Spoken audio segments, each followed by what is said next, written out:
At 2:11 a.m., Adrian Romano's phone screamed to life with the one voice he never expected to hear again. His ex-wife, 8 months pregnant and alone. "Someone's at my door," Claire whispered, her terror slicing through 8 months of silence. The divorce was supposed to protect her. The distance was supposed to keep her safe. Instead, the war found her anyway. And now she was in labor with nowhere to run. Adrian had walked away from everything to save her life. Tonight, he'd discover that leaving her was the one mistake that put her in the crosshairs. If you're hooked, stay until the end to see how this story unfolds. Hit that like button and drop a comment with your city so I can see how far this tale travels across the world. The phone rang at exactly 2:11 a.m., slicing through the silence of Adrian Romano's penthouse like a blade through silk. He didn't recognize the number. Hadn't in months. Every contact tied to his old life had been systematically deleted, burned away like dead wood from a diseased tree.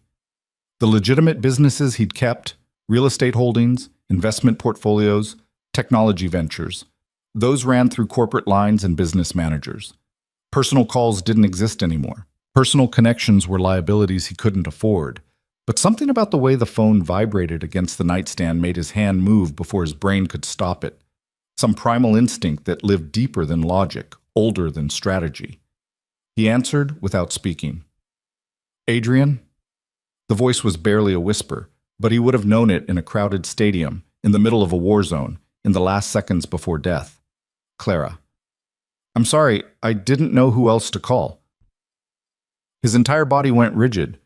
8 months. 8 months since he'd signed the divorce papers with hands that felt like they belonged to someone else. 8 months since he'd walked out of the courthouse and directly into a meeting with the 5 families to negotiate the terms of his withdrawal from operational control. 8 months of telling himself it was the right choice, the only choice, the choice that would keep her breathing. "What's wrong?" Not a question, a demand. "I'm in labor." Her breath hitched, pain threading through the words. "It's early, 5 weeks early, and Adrian," her voice dropped even lower. "Someone's outside my door." The world telescoped down to a single point of absolute clarity. "Don't open it." He was already moving, pulling on pants with one hand while keeping the phone pressed to his ear. "Where are you exactly?" "My apartment, the one on Riverside. The one I didn't move after. I couldn't afford to." Fury detonated in his chest, white hot and immediate. The apartment they'd shared, the location he'd personally insured, was buried under 6 layers of shell companies and false names. The address that exactly 3 people in the entire world were supposed to know. Someone had talked. "Bathroom, now. Lock the door. Turn off the lights." He was pulling a shirt over his head, grabbing the keys to the Aston Martin he kept in the private garage. The one that wasn't registered to any name that connected to him. "Stay on the line with me." Another contraction. She gasped, and the sound sent ice water through his veins. "Breathe through it. Count to 10. I'm 7 minutes away." "They're knocking." Adrian's hand froze on the doorknob of his own apartment. "What are they saying?" "Nothing. Just knocking. Steady. Like they know I'm here. Like they're waiting for me to answer." Professional. Which meant this wasn't some random break-in, wasn't some coincidence. This was targeted, deliberate, and the only reason someone would target Clara Bennett, divorced, untraceable, supposedly disappeared into civilian obscurity, was if someone had connected her to him, or if someone knew about the baby. "I'm in the car. 6 minutes." He peeled out of the garage, the engine's roar swallowed by the empty pre-dawn streets. "Clara, I need you to listen very carefully. Is the fire escape window still broken?" "You mean the one that never latched right?" "Yes." "Good. When I tell you, you're going to climb out onto the fire escape. Can you do that?" "Adrian, I'm in active labor. Can you do it?" A pause. Then, with the steel he'd always loved in her, "Yes. That's my girl." The words slipped out before he could stop them, old endearments that had no place in the gulf of 8 months and a legal dissolution. 4 minutes. "They still knocking?" "No." Fear crystallized in her voice. "It stopped." Worse. That was worse. Knocking meant they were testing. Silence meant they were preparing. Adrian's foot pressed the accelerator to the floor. The city blurred past in streaks of amber streetlights and dark windows. At this hour, Riverside was 15 minutes away through normal traffic patterns. He'd make it in 4. Talk to me about the contractions. How far apart? Maybe 6 minutes? 7? I wasn't timing them. I thought it was false labor until my water broke, and then I was calling the doctor, and then I heard the footsteps in the hallway. Her voice cracked. I shouldn't have called you. This was selfish. You have your life, I have mine. That was the whole point. Clara. He cut through her spiral with absolute authority. You did exactly right.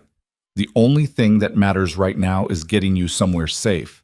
Everything else is noise. Understood? Understood. A shaky exhale. God, this hurts. I know. You're strong enough. 3 minutes. He ran a red light, then another, the empty streets giving him clear passage. The divorce was to protect you from this exact scenario. Someone found out anyway, which means I have a leak to plug. But first I get you out. Adrian, what if they're not here for you? What if this is random? It's not. He took a corner at 60, tires screaming. How many people knew you were pregnant? My doctor, my sister. The landlord saw me last week. How many people knew the baby was mine? Silence. Clara, just my sister. I didn't tell anyone else. Everyone thinks you and I haven't spoken since the divorce. I've been using my maiden name at all the appointments, paying cash. 2 minutes. Then someone's been watching you. Someone patient enough to wait until you were vulnerable. His mind raced through the possibilities, shuffling through names and faces and grudges that should have died when he'd stepped back from operations. We'll figure out who after you're safe. Right now, I'm 1 minute out. Get to that bathroom window. He heard movement, her breathing harsh and labored, the creak of a door, the scrape of a window frame. It's a long drop, she said, and he could hear the fear. Fire escape is 2 feet down. You've done it before. I wasn't 9 months pregnant before. Fair point. Adrian screeched to a stop in the alley behind her building, already out of the car and moving toward the fire escape. The metal framework cast shadows like skeletal fingers against the brick. Above, he could see the faint glow of her bathroom window, partially open. I'm directly below you. 30 seconds. He took the stairs 3 at a time, boots silent on the metal grating despite his speed. Years of moving through the dark, through hostile territory, through buildings that held enemies behind every door, muscle memory that hadn't faded with his retirement. Clara's window was on the 4th floor. He reached it in 20 seconds. She was already halfway out, one leg through the opening, her body awkward with the weight of late pregnancy. Even in the dim light from the street below, he could see the fear painted across her face and the determination underneath it.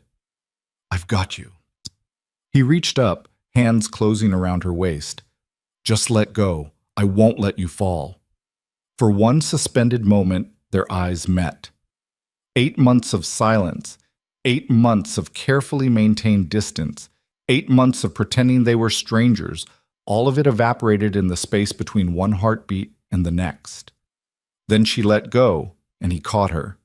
The weight was familiar and foreign all at once. He'd held her 1,000 times before, but never like this. Never swollen with their child, never shaking with pain and fear, never with the knowledge that someone was hunting her. Down! Quickly! He kept one arm around her as they descended, her breathing ragged against his shoulder. She stopped twice, contractions seizing her body with enough force that she had to grip the railing and breathe through the pain. Adrian, almost there, just a few more steps. They hit the alley just as he heard the unmistakable sound of splintering wood from above, her apartment door giving way to force. Clara heard it too. Her hand tightened on his arm. They're inside. And we're outside, come on. He guided her to the Aston Martin, helped her into the passenger seat with as much care as the urgency allowed. She was breathing hard, one hand pressed to her stomach, the other white-knuckled on the doorframe. Where are we going? Somewhere they won't find you. He pulled out of the alley at speed, watching the mirrors for pursuit. Nothing yet. But they'd realize she was gone within minutes, and then the real chase would begin.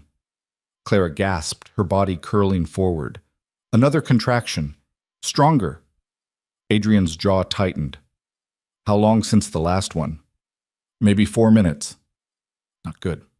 4 minutes meant active labor, meant this baby was coming soon whether they were ready or not. He needed a secure location, needed a doctor he could trust, needed time they didn't have. He pulled out his secondary phone, the one that still had 3 numbers in it, numbers he'd kept for exactly this kind of emergency, the kind he'd prayed would never come. First call. Marcus Chen, his former head of security, now running a private protection firm that asked no questions and kept no records. It's me. I need a clean location, medical staff, and a perimeter, 60 minutes or less. Marcus didn't hesitate. The warehouse on 5th and Brennan. I'll have a team there in 30. Make it 20. Done. Second call. Dr. Sarah Mitchell, the only physician who'd ever treated his people without reporting to authorities. She'd retired 2 years ago, moved to a quiet practice in the suburbs, left the chaos behind. Sarah, it's Adrian Romano. I need you. A long pause. I'm out of that life. This isn't business. It's personal. He stopped, recalibrated. Clara's in labor, 5 weeks early, and we're being hunted. Another pause, shorter this time. Where? Warehouse on 5th and Brennan. Can you be there in 40 minutes? 30. I'll bring everything I need. She hung up. Adrian allowed himself one moment of relief before making the third call, the one he didn't want to make but had no choice about. Vincent Castellano, current head of the Romano operations, appointed when Adrian had stepped back. A man who'd sworn loyalty, who'd promised to maintain the peace Adrian had negotiated, who'd vowed that the retirement would stick. Adrian, it's the middle of the night. Someone's targeting Clara. The silence on the other end spoke volumes. Then carefully, I thought the separation was supposed to prevent that. So did I, which means either someone didn't get the memo or someone's decided the rules don't apply anymore. Adrian took a corner smoothly, conscious of Clara's sharp intake of breath beside him. I need to know if this came from inside. That's a serious accusation. It's a serious situation. My ex-wife is in labor and someone kicked down her door 20 minutes ago. You want to tell me that's a coincidence? Where are you taking her? Adrian's hand tightened on the wheel. Wrong answer. The right answer would have been immediate denial, immediate offer of resources, immediate promise to hunt down whoever was responsible. Asking for location first meant Vincent was calculating angles, weighing options.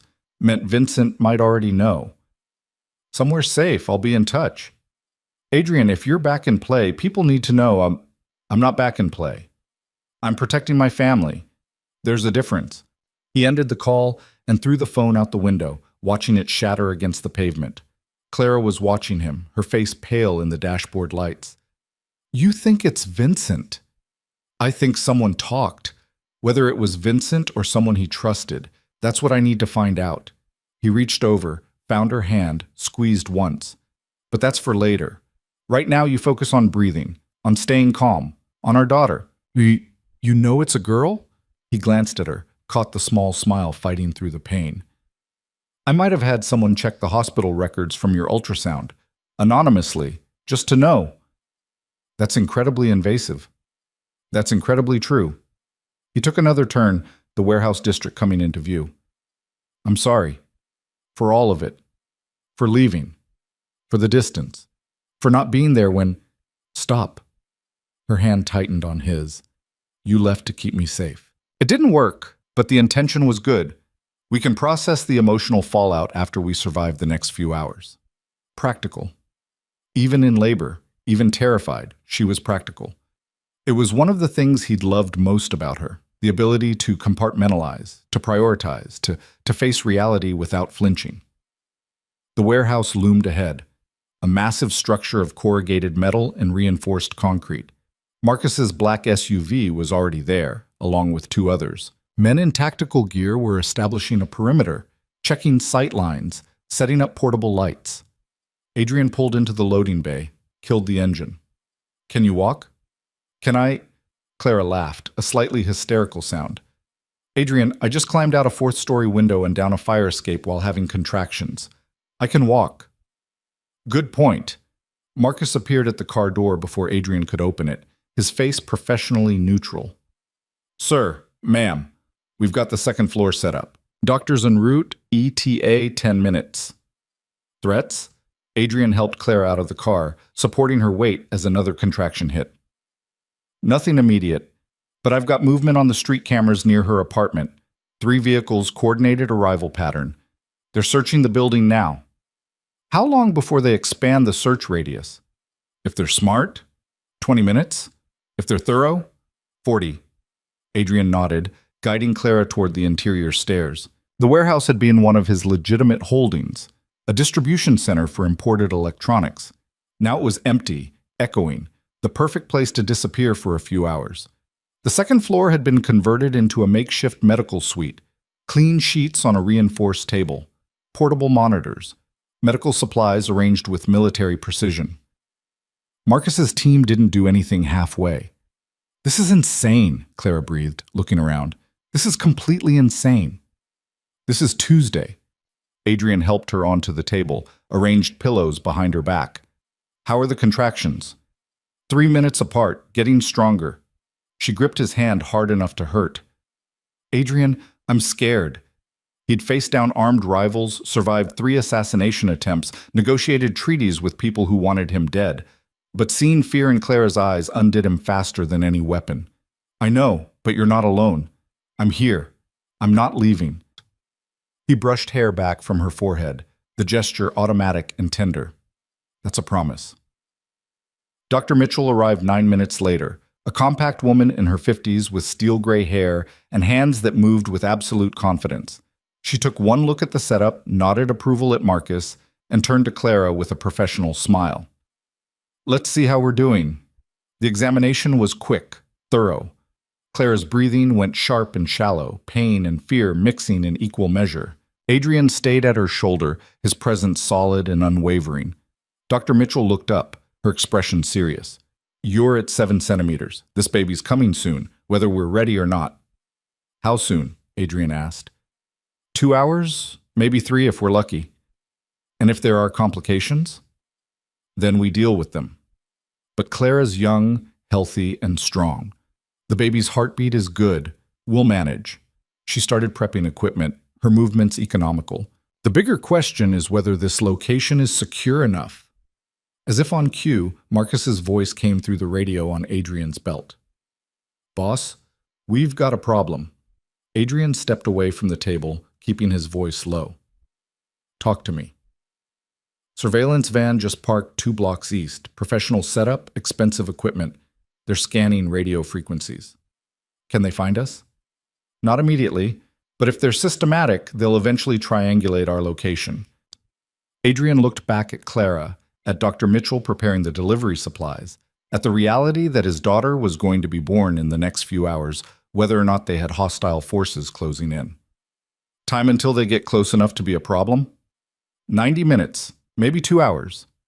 The same time frame as the delivery. Of course it was. Double the perimeter, rotating patrols. Anyone who gets within 3 blocks, I want to know about it. He paused, making a calculation he'd hoped never to make again. And Marcus? Go loud if you have to. I don't care about subtlety anymore. Understood. Adrian returned to Clara's side. She was breathing through another contraction, her face flushed with effort. When it passed, she looked at him with 2 clear eyes. They're coming, aren't they? No point in lying. Yes. How long do we have? Enough? He took her hand again, thumb tracing circles on her palm. Focus on the baby. Let me handle the rest. Adrian, Clara. He leaned down until their foreheads touched, until there was nothing in the world but the 2 of them and the truth between them. I walked away to protect you. I signed papers and burned bridges and dismantled everything I built because keeping you safe mattered more than any of it, and I'd do it again. But I will not let anyone hurt you or our daughter, whatever it takes, whatever it costs. Do you understand? She nodded, tears slipping free. I never wanted this for you. For us. I know, but it found us anyway. He kissed her forehead, gentle and fierce all at once. So now we deal with it, together. The next hour blurred into a cycle of contractions and breathing, pain and pressure, Clara's grip on his hand strong enough to bruise. Dr. Mitchell worked with calm efficiency, monitoring vitals, checking progression, offering steady reassurance. Outside, Marcus's team maintained the perimeter. Twice, vehicles approached too close. Twice, they were turned away. Once by a carefully staged traffic accident. Once by a utility crew that materialized out of nowhere to block the street. But the surveillance van didn't move, just sat there, 2 blocks away, watching and waiting.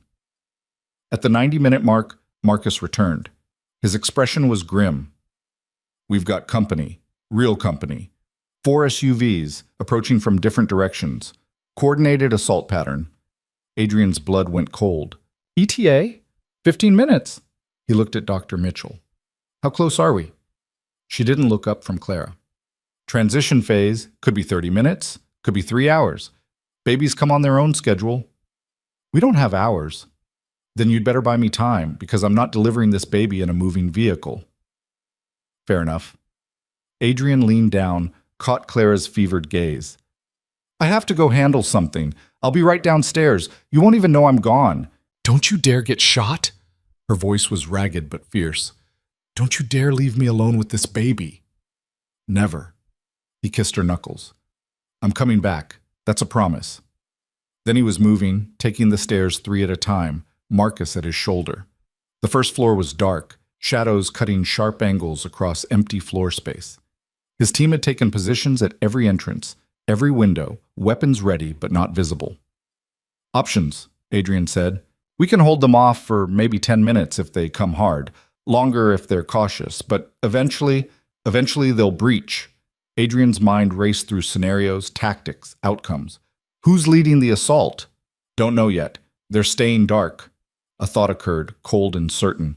"Get me a line to Vincent. Now." Marcus handed over a phone. Adrian dialed from memory, waited through 3 rings. "Adrian, I told you I need to know where—" "They're here. 4 teams, coordinated assault." "This is your operation, Vincent?" "What? No, I told you I don't know anything about—" "Then who does?" "Because someone gave them Claire's location. Someone told them exactly where to hit and when. And that someone either works for you or is working against you." A pause. "There's been chatter about an outside group making moves. I thought we had it contained. Clearly not. So here's what's going to happen. You're going to find out who's leading this assault. You're going to call them off. Or I'm going to assume you're behind it, and I'm going to burn your entire organization to the ground."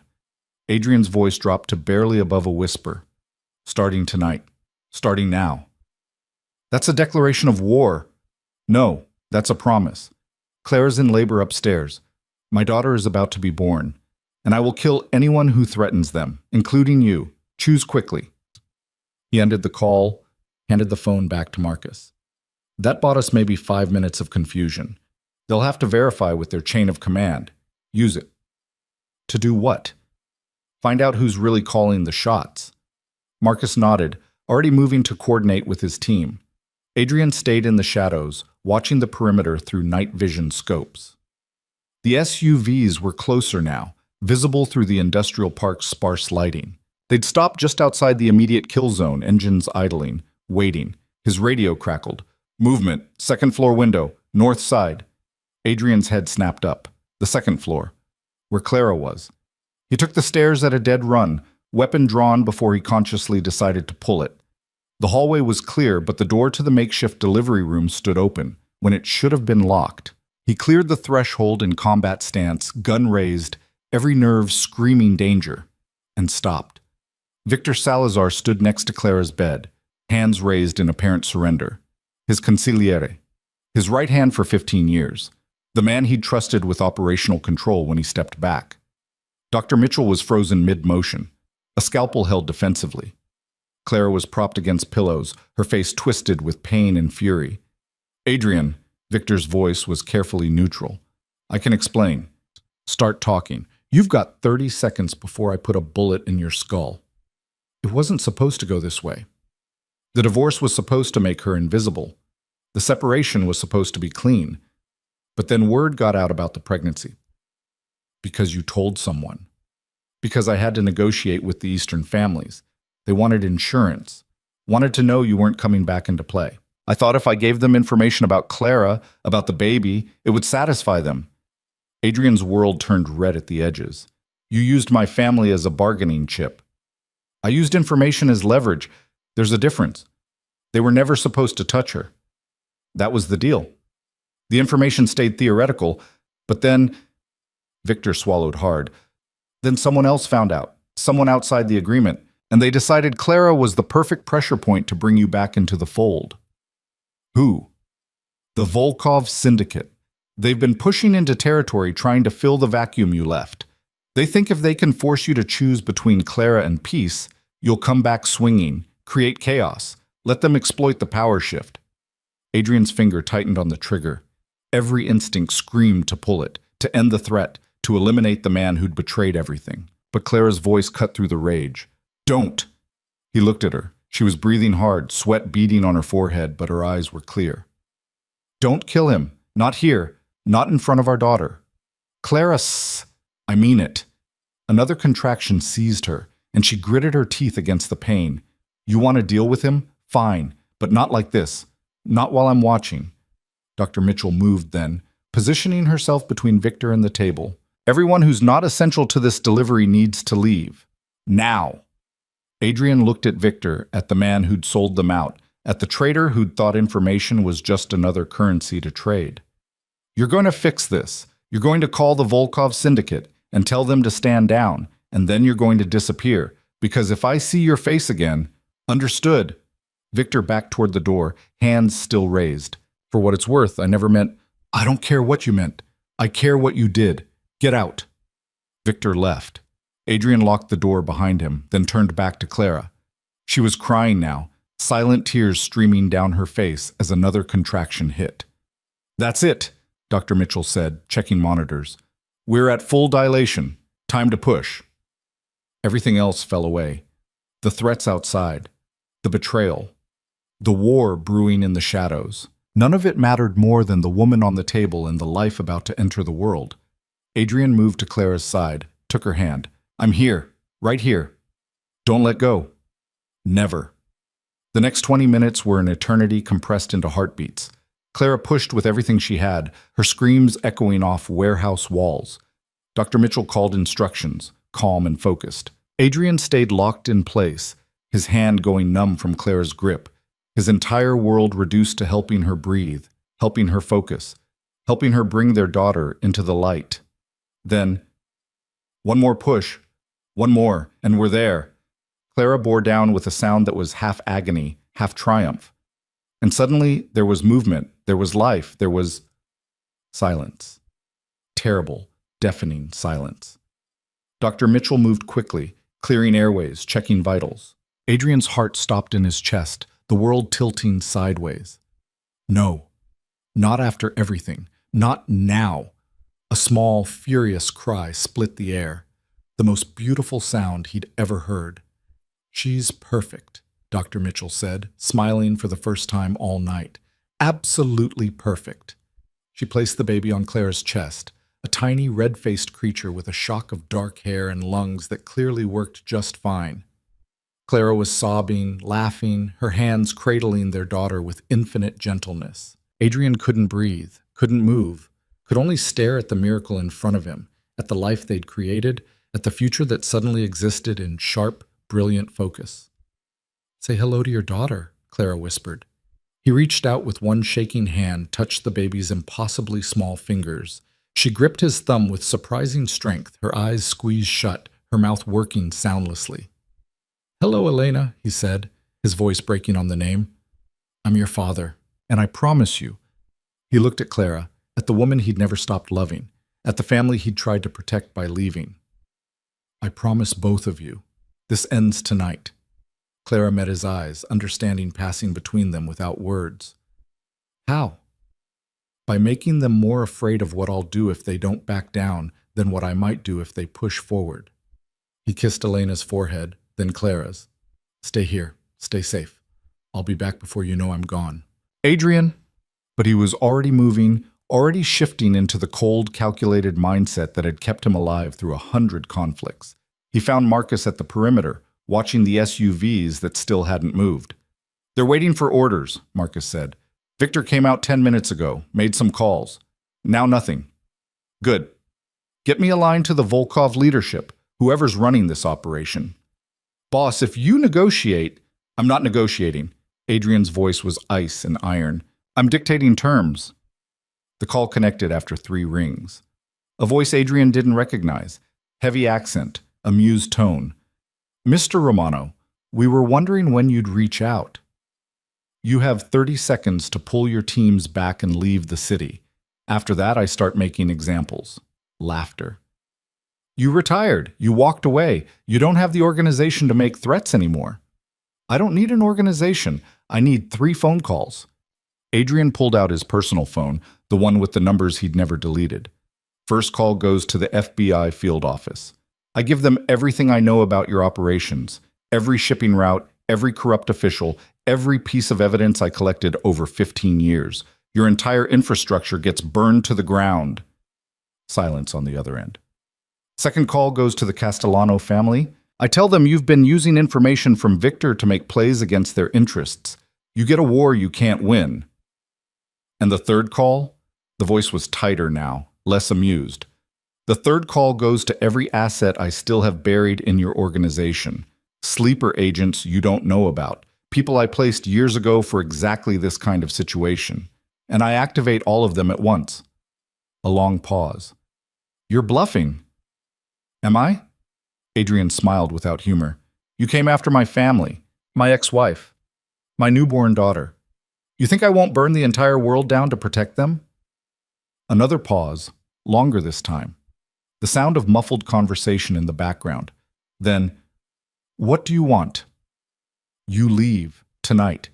You don't come back. You spread the word that Clara Bennett and Elena Romano are untouchable. Anyone who violates that gets the full weight of everything I built dropped on their head. And in exchange? In exchange, I stay retired. I don't come back into play. I don't rebuild my empire. I let the existing power structure stand. Adrian watched the SUVs through the scope, counting men, calculating odds. But if anyone, and I mean anyone, threatens my family again, all bets are off. And I promise you the chaos I'll create will make the last 20 years look like a practice run. The longest pause yet. Then finally, agreed. But Romano, this is the last pass you get. Next time someone comes for your people, you're on your own. There won't be a next time. Adrian ended the call, watched through the scope as the SUVs started their engines.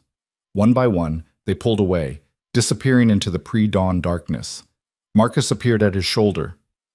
They're really leaving. They're really leaving. Adrian lowered the scope, suddenly exhausted. Get me back upstairs. Clara was sitting up when he returned, Elena cradled against her chest, both of them clean and peaceful. Doctor. Mitchell was packing up equipment, satisfied smile on her face.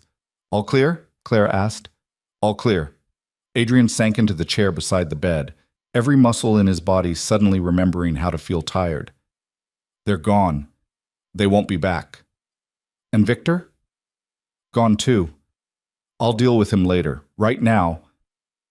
He looked at Elena, at the tiny miracle sleeping peacefully against her mother's heartbeat. Right now, this is all that matters.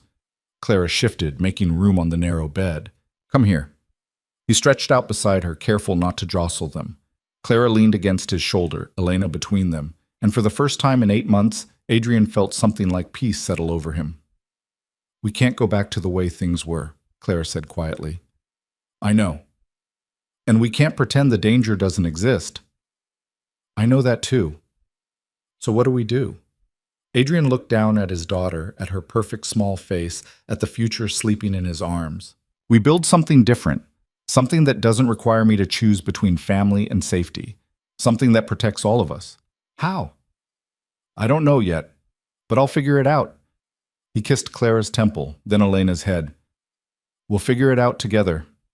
Outside, dawn was breaking over the warehouse district, painting the sky in shades of gold and pink. Inside, a family existed that hadn't been there yesterday, fragile and fierce and fighting for survival. Adrian Romano had walked away from power once to protect the woman he loved. Now, holding his daughter for the first time, he understood that walking away had never been enough. The real work, the hard work, was just beginning. The safe house Marcus arranged was nothing like the warehouse. It sat in the hills outside the city, a modern structure of glass and stone that looked more like an architect's showcase than a fortress. But Adrian knew better.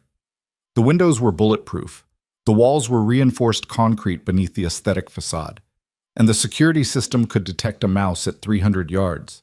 Clara hadn't said much during the drive. She'd sat in the back of the armored SUV with Elena strapped to her chest in a carrier Dr. Mitchell had somehow produced, her eyes tracking every car that passed, every shadow that moved wrong.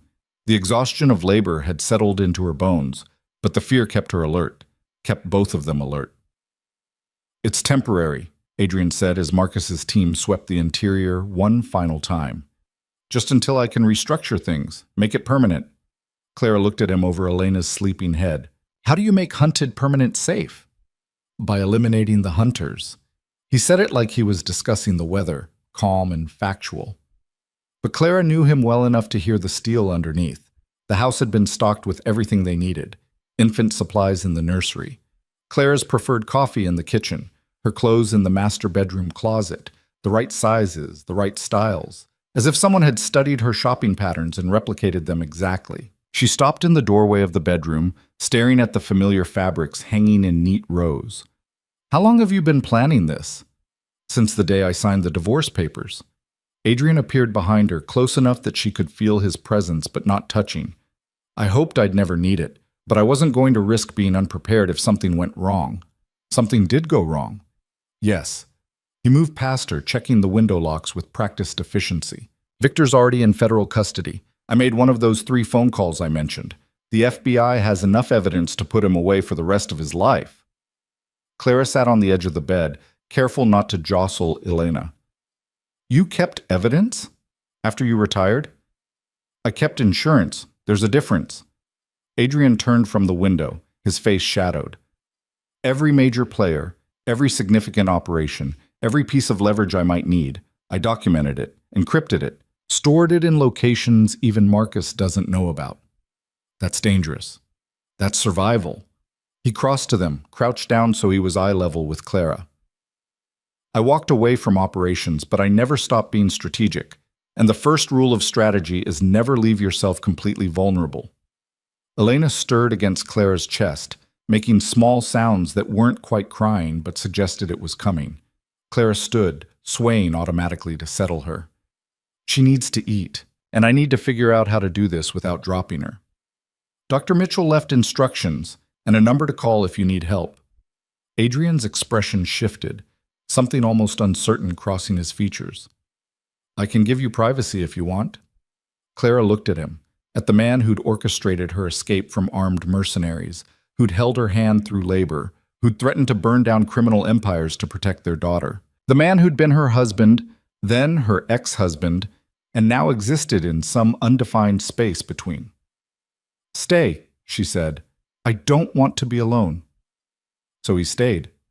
Sat in the chair by the window while Clara settled into the bed's padded headboard and carefully, awkwardly, helped Elena latch. It hurt more than she expected, and the vulnerability of it, feeding their daughter while Adrian watched, made something twist in her chest. "You're doing great," he said quietly. "I have no idea what I'm doing." "Neither do I. We'll figure it out together."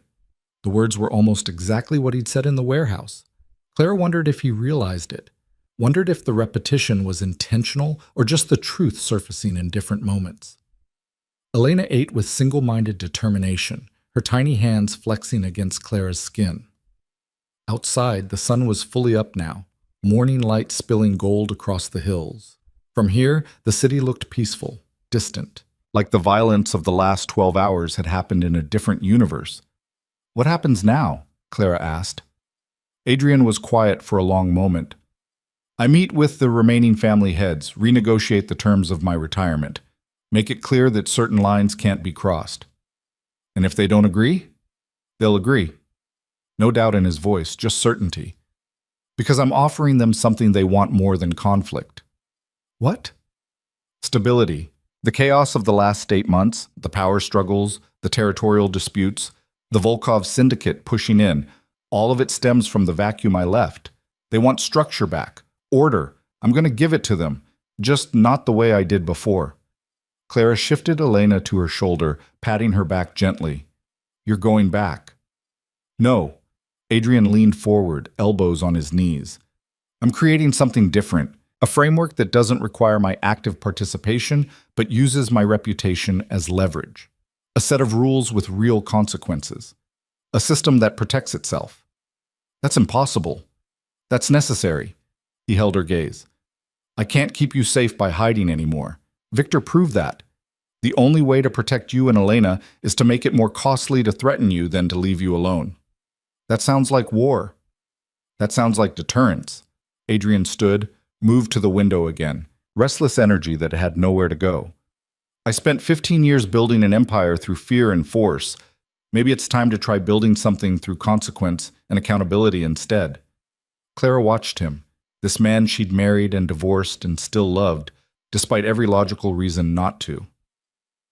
You really think you can change how this world works? I think I can change how I work in it. He turned back to her. And I think I have to try. For Elena. For you. For any kind of future that doesn't involve running and hiding and waiting for the next threat. Elena had fallen asleep again, milk-drunk and peaceful. Clara laid her carefully in the bassinet that had been set up beside the bed, tucking the blanket around her small form. How long do we have before you need to go? Few hours. The meeting's at noon. That's not much time. It's enough. Adrian crossed back to the bed, sat on the edge beside Clara. I need you to promise me something. What? If this goes wrong, if I don't come back from this meeting, Marcus has instructions. He'll get you and Elena out of the country. New identities, new lives, resources to disappear completely. You'll be safe. Clara's blood went cold. Adrian, promise me. His hand found hers gripped tight. Promise you won't try to save me or wait for me. Just take Elena and run. She wanted to argue, wanted to tell him that wasn't acceptable, wasn't an option she could live with. But she'd married a man who lived in calculated risks and contingency plans. And she'd learned long ago that sometimes the kindest thing you could do was give someone the peace of knowing their worst-case scenario had a solution. I promise. The words tasted like ash. But you better come back. I will. He lifted her hand to his lips, kissed her knuckles. I have too much to lose now. They spent the next 2 hours in careful domesticity. Adrian showed Clara how the security system worked, how to activate the panic room hidden behind the master closet, how to contact Marcus if something went wrong. Clara tried to memorize it all while fighting the exhaustion that kept pulling at her edges. Elena woke crying at 10, and Clara changed her first diaper with hands that shook from nervousness. Adrian talked her through it, his voice steady and calm, even though he'd probably never changed a diaper in his life. They were both making it up as they went, pretending competence they didn't feel. She's so small, Clara whispered, staring down at Elena's scrunched face. How is something this small supposed to survive in a world like ours? Because she has us. Adrian's hand settled on Clara's shoulder, warm and solid. And we're not going to let anything hurt her. At 11:30, Adrian changed into a different kind of armor. Tailored suit, dark and expensive. The kind of clothing that announced power without saying a word.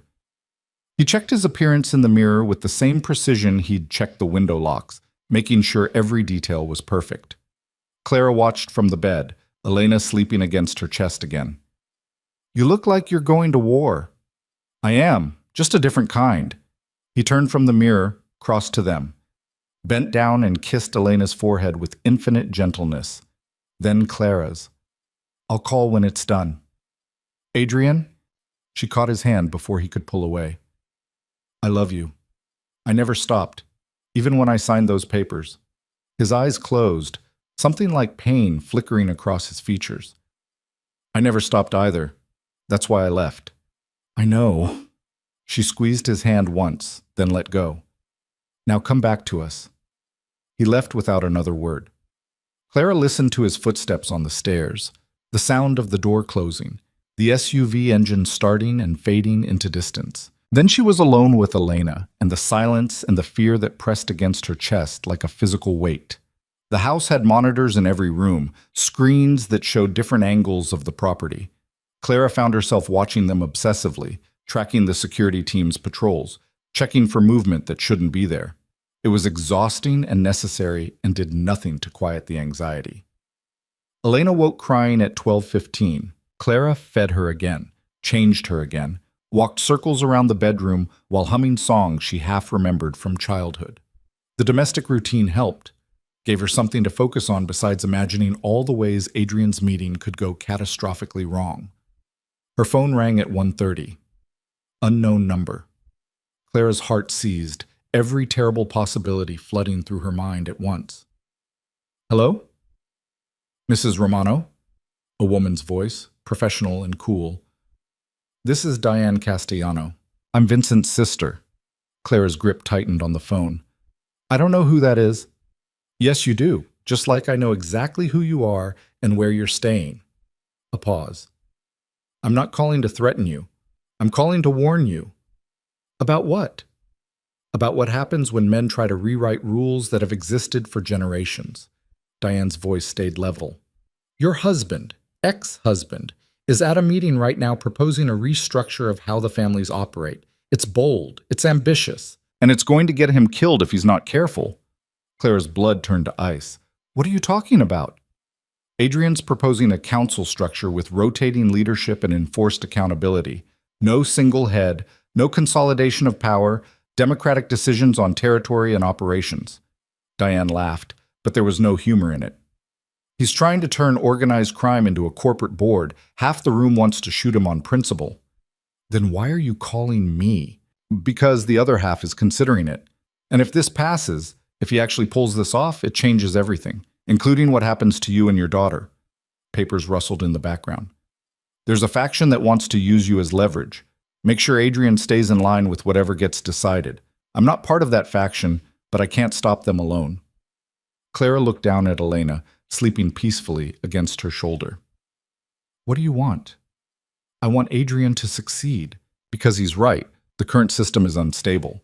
We've had 3 territorial wars in 8 months. People are dying. Money's being lost. And all because nobody wants to admit that the old way doesn't work anymore. Diane's voice dropped. But I need you to understand something. If this fails, if Adrian gets voted down or worse, there's going to be retaliation, and you're going to be the target. Are you threatening me? I'm warning you. There's a difference. Another pause. I'm sending you a number. If something goes wrong, if you need to run, call it. I'll make sure you have a 12-hour head start before anyone else knows you're gone. Why would you help me? Because I have a daughter too, and I know what it's like to raise her in a world where she's only safe if the men around her maintain power. Diane's voice softened almost imperceptibly. Adrian's trying to build something different, something where safety doesn't require constant violence. I want that for my daughter. I'm willing to help make it happen for yours. The call ended before Clara could respond. A text came through seconds later, a phone number with no name attached. Clara saved it, then pulled up the security monitors again. The guards were still there, still patrolling, but suddenly the house felt less like a fortress and more like a very comfortable cage. Elena stirred, whimpering. Clara shifted her automatically, the movement already becoming instinct. It's okay, baby girl. Daddy's going to fix this. He has to. At 2:45, Adrian's number flashed on her screen. Clara answered before the first ring finished. Tell me you're alive. I'm alive. His voice was rough, strained. The vote passed. Barely. 8-7, but it passed. Relief flooded through her so fast she felt dizzy. What does that mean? It means we have a new structure. Council leadership instead of single authority. Mandatory arbitration for disputes. And he paused. New rules about families. No targeting spouses. No targeting children. Anyone who violates it gets handed to federal authorities by the council itself. Clara closed her eyes. They agreed to that? 3 families pushed back hard, but the others saw the value. Stability is worth more than revenge cycles. The sound of a car door closing. I'm on my way back. We need to talk. About what? About what comes next. He arrived 30 minutes later, his suit jacket discarded, his tie loosened. There was blood on his shirt collar. Not much, but enough to make Clara's heart skip. Whose blood? She demanded. Mine. Small disagreement about implementation details. He touched his split lip gingerly. The other guy looks worse. Adrian, It's handled. He moved to the bassinet, looked down at Elena with an expression Clara couldn't quite read. The council agreed to the new structure, but there are conditions. What kind of conditions? I serve as mediator for the first year. Not leadership, but arbitration. Someone neutral who can interpret the new rules and settle disputes before they escalate. Clara's stomach sank. That means you're still involved. That means I'm involved differently. No operations, no enforcement, just negotiation and consequence management. He turned to face her. It's not perfect, but it's better than what we had. And after the year? After the year, someone else takes over. I transition to pure civilian life. But Clara, he crossed to her, took her hands. This year is going to be dangerous. There are going to be people who test the new system, who push boundaries to see if the consequences are real. I need to know you can handle that, can handle being connected to me while I do this. She wanted to say no, wanted to tell him she couldn't live with that uncertainty, couldn't raise Elena in that shadow. But she looked at his face, at the hope and fear mixing there, and understood that he wasn't just asking about the next year. He was asking if she believed in what he was trying to build. I can handle it, she said, but I have conditions too. Name them. Complete transparency. No more secrets about what's happening or who's threatening us. I need to know everything. Agreed. And marriage counseling, real counseling. If we're going to do this again, we do it right. Adrian blinked. Again? Clara pulled her left hand free, held it up. The ring finger was bare. I took off the wedding ring 8 months ago, but I never stopped being your wife in any way that mattered. So either we do this properly, with therapy and communication and all the messy emotional work, or we stay divorced and co-parent. Those are the options. For a long moment, Adrian just stared at her. Then something shifted in his expression, walls coming down that she'd thought were permanent. I want to do it properly, he said quietly. I want to be your husband again. Your real husband, not the one who leaves to protect you, but the one who stays and figures it out with you. Even if it's hard? Especially if it's hard. Elena chose that moment to wake up crying, her small voice filling the room with indignant hunger. Clara laughed despite everything, the absurdity and domesticity of it cutting through the tension. I need to feed her, she said. I'll make you something to eat. Adrian headed for the door, then paused. Clara, thank you for giving me another chance. Thank you for coming back. He smiled, genuinely smiled, for the first time since the phone rang at 2:11 a.m. Then he was gone, leaving Clara alone with their daughter and the fragile, terrifying hope that maybe, possibly, they could actually make this work. The next week blurred into an exhausting routine of feeding schedules and diaper changes and 2-hour sleep cycles. Adrian worked from the house, taking calls in his office, while Clara navigated the steep learning curve of new motherhood. Dr. Mitchell visited twice, checking Elena's weight and Clara's healing, pronouncing both of them healthy despite the chaos. Marcus's security team maintained their presence but tried to stay invisible. Clara appreciated the effort even as their constant patrols reminded her that the danger hadn't disappeared, just recalibrated. On the 8th day, Adrian came into the nursery where Clara was changing Elena. We need to make it official, he said without preamble. Make what official? Elena's birth certificate, her legal status, all of it. He leaned against the doorframe. I've been avoiding it because filing paperwork creates a record, but we can't keep her in limbo.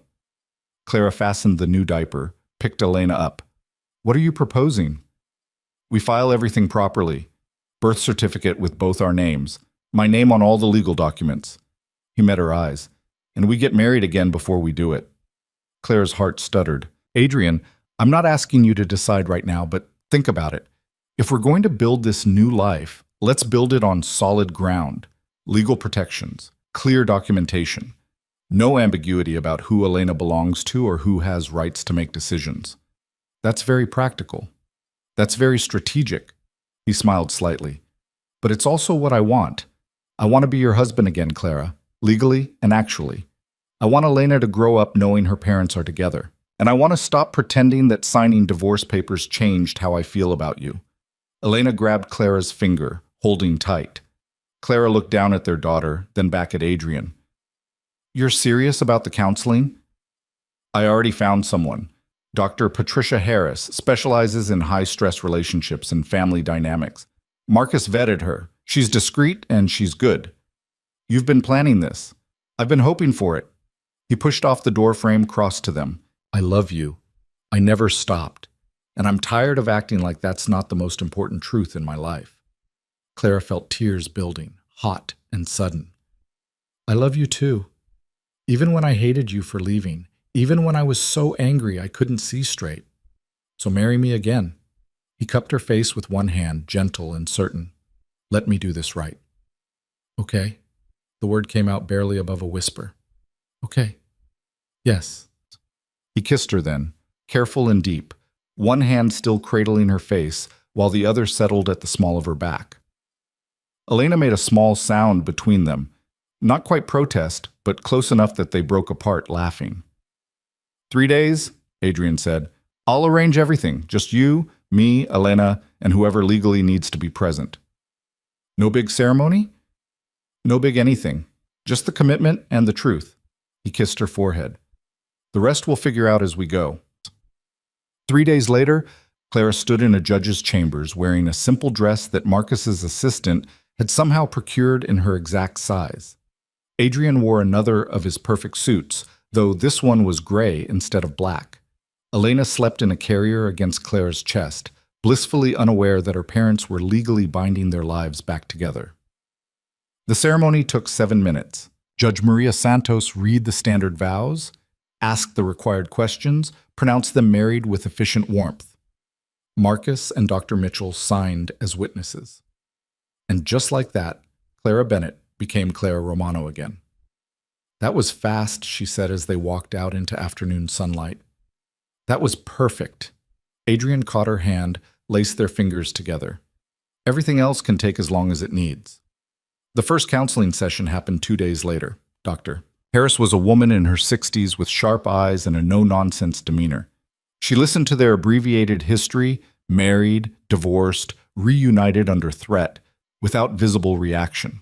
So you're rebuilding a relationship while managing ongoing external danger and caring for a newborn, she said. That's 3 major stressors simultaneously. We're aware, Adrian said dryly. Are you? Because most couples can't handle one of those things without significant strain. You're attempting 3 at once while trying to restructure how an entire criminal organization operates. Dr. Harris leaned back in her chair. Let's be very clear about something. This is going to be harder than either of you imagine. There will be moments when you want to quit, moments when the stress feels unsurvivable, and you're going to have to choose over and over to keep working instead of giving up. Clara glanced at Adrian, saw her own uncertainty reflected back. We're willing to try. Willing isn't enough. You need to be committed, completely committed. Dr. Harris pulled out a notepad. So here's my first question. Why are you really doing this? Not the surface answer, the truth. Adrian spoke first.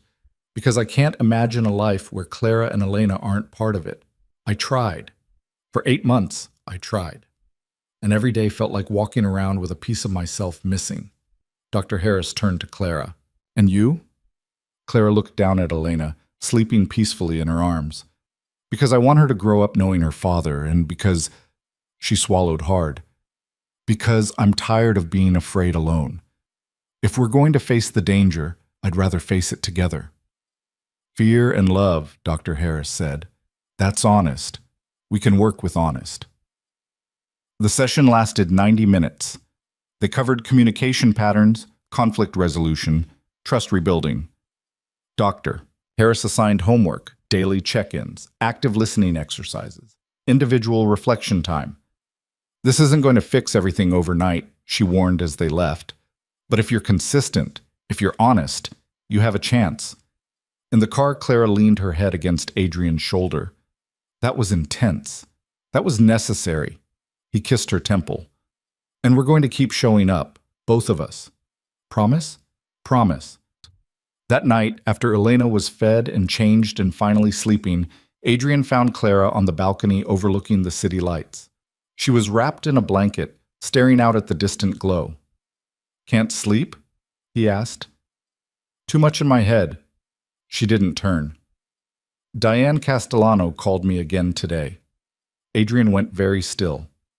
What did she want? To tell me that two families are already testing the new council structure, pushing boundaries to see if the consequences are real. Clara finally looked at him. Is it true? Yes. Small violations so far, but yes, they're testing. He moved to stand beside her, close enough that their shoulders touched. That's why I'm meeting with the council tomorrow, to show them the consequences are real. How? By enforcing them, publicly, decisively. His jaw tightened. The new system only works if people believe it will be maintained. That means following through even when it's uncomfortable. Clara pulled the blanket tighter. I hate this. I hate that we finally have a chance and the world won't let us just be happy. I know. Adrian turned to face her fully. But this is temporary. 1 year of enforcement, of proving the system works, and then I'm out. Completely out. You really believe that? I have to. He touched her face, thumb tracing her cheekbone. Because the alternative is living like this forever, and I refuse to raise Elena in permanent crisis. Clara leaned into his touch, let her eyes close. Come to bed.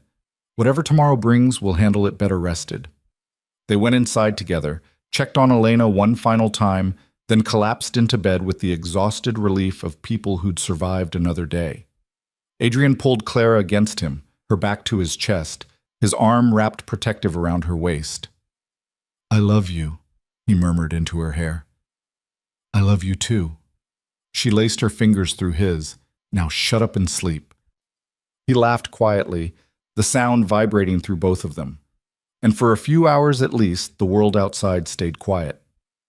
Tomorrow would bring new challenges, new threats, new tests of the fragile structure they were trying to build.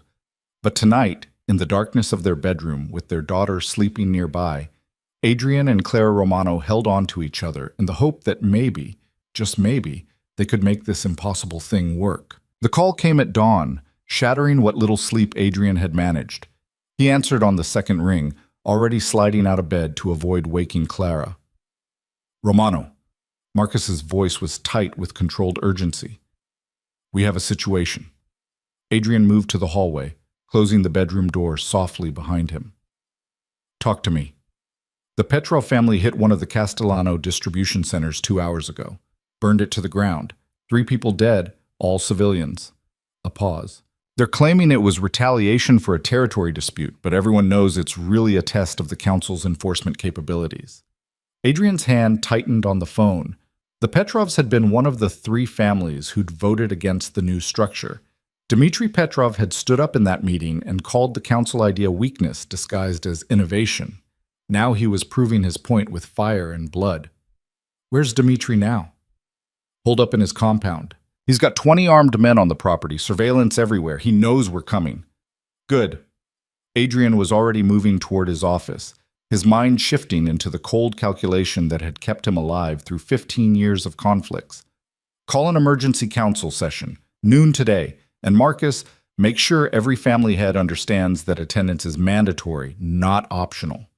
You're going to make an example. I'm going to enforce the rules we all agreed to. Adrian pulled up security footage from the Castellano warehouse on his computer, watching flames consume the building in fast forward. 3 civilian deaths. Workers who'd probably thought they were safe because the new system was supposed to protect non-combatants. Dmitry chose to test us. Now he gets to learn what happens when the test fails. He spent the next 3 hours building the case. Security footage, witness statements, financial records proving the attack was coordinated rather than spontaneous. By the time Clara emerged from the bedroom with Elena, Adrian had assembled an airtight prosecution. You're up early, Clara said, settling into the chair across from his desk. Elena was awake and alert, her dark eyes tracking movement with increasing focus. Petrov family violated the agreement, killed 3 civilians in a warehouse fire. He didn't look up from his laptop. I'm presenting the evidence to the council at noon. Clara's face went pale. What does that mean? It means Dmitry Petrov gets turned over to federal authorities. All the evidence I've kept on his operations over the years goes with him. He'll spend the rest of his life in prison. Adrian finally met her eyes. And every other family head gets to watch it happen. Gets to understand that the consequences are real. This is what you meant by enforcement. This is exactly what I meant. He closed the laptop, leaned back. The system only works if people believe violating it costs more than following it. Dmitri just provided the perfect opportunity to prove that. Elena made a small sound, not quite distressed, but heading that direction. Clara shifted her automatically, the movement already becoming instinct after 2 weeks of constant practice. When do you leave? 10:30. Marcus is driving me. Adrian stood, crossed to them, bent down to kiss Elena's forehead, then Clara's. I'll be back by 3, 4 at the latest. And if something goes wrong? Then Marcus gets you out exactly like we planned. He cupped Clara's face gently. But nothing's going to go wrong. This is straightforward. Present evidence, call the vote, execute the consequences. Dmitri doesn't get a say. Clara caught his wrist, held tight. I know you have to do this. I know it's necessary. But Adrian, her voice dropped. Don't lose yourself in it. Don't become the person you were before. He understood what she meant. The version of himself who'd made decisions based purely on strategy and power, who'd treated people like chess pieces, who'd chosen fear over every other option because fear was reliable. That Adrian Romano had been effective but empty. And Clara was terrified he'd slip back into that skin without noticing. I won't, he promised. This isn't about power. It's about protection. There's a difference. Just remember that, please. He kissed her properly then, slow and deep, trying to convey everything he couldn't say with words. When he pulled back, her eyes were wet but determined. Come home safe, she whispered. Always. The council met in a neutral location, a renovated industrial building that had been swept 3 times for surveillance devices. The conference room was austere, concrete walls, reinforced windows, a single table large enough for 15 people. Security was heavy but professional, Marcus's team coordinating with each family's personal protection to ensure everyone felt safe enough to be honest. Adrian arrived exactly on time. The other family heads were already seated, their expressions ranging from curious to hostile. Diane Castellano sat at the far end, her face carefully neutral. Vincent's absence was conspicuous. He was still in federal custody, facing charges that would keep him locked up for decades. Dmitry Petrov sat directly across from where Adrian would stand, his posture radiating defiance. He was a broad man in his 50s, gray threading through dark hair, eyes that had seen too much violence to be impressed by threats.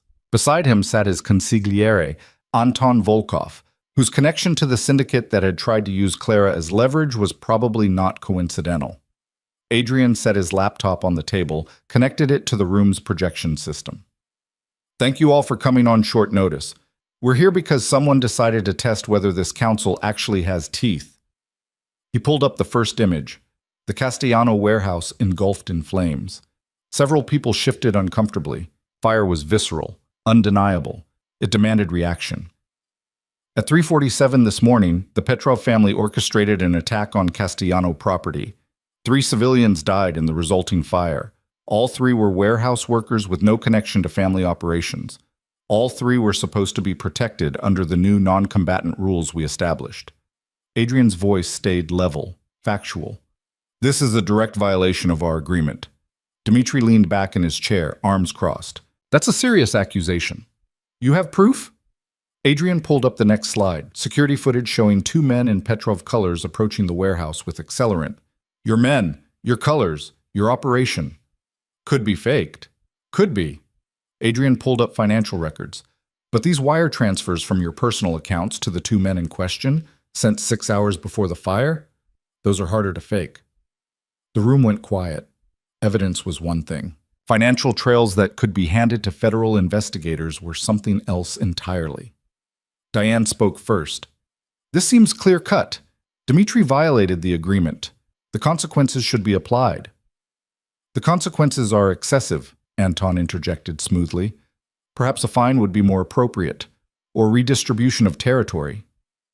The consequences were agreed upon by every person in this room. Adrian looked directly at Dmitri. You voted against the structure. That's your right. But once the vote passed, you agreed to abide by the rules. Breaking them doesn't get you a negotiation. It gets you exactly what we all decided would happen. Dmitri's jaw tightened. You're talking about turning me over to federal authorities. I'm talking about enforcing the agreement, Yes, that includes cooperation with law enforcement for major violations. That's what everyone signed off on. This is insane. Dmitri stood, his chair scraping harsh against concrete. You want to hand family leadership to the feds? Set that precedent? I want to prove that rules mean something. Adrian didn't move, didn't raise his voice. You killed 3 innocent people to make a point about power.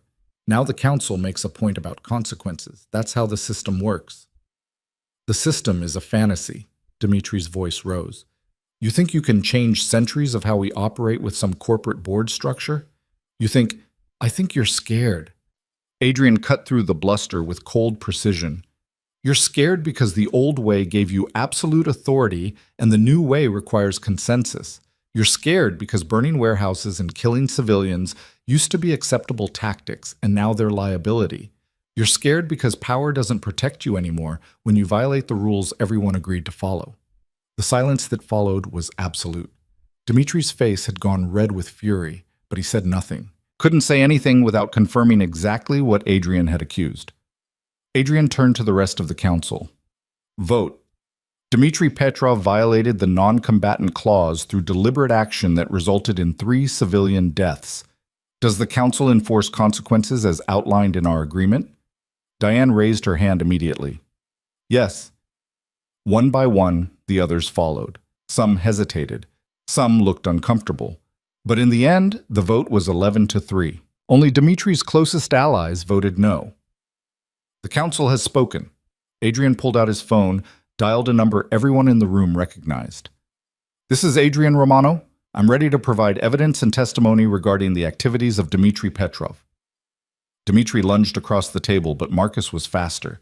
He had Dmitri's arm twisted behind his back before the older man could get within 3 feet of Adrian, forcing him down to his knees with professional efficiency. You're finished, Dmitry snarled. You think this makes you strong? This makes you weak. You just proved you'll betray family to save your precious system.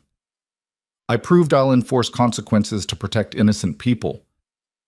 Adrian crouched down, met Dmitri's furious gaze at eye level. And you're not family. You're a liability. There's a difference. Federal agents arrived within 20 minutes. They'd been waiting 3 blocks away, ready to move on Adrian's signal.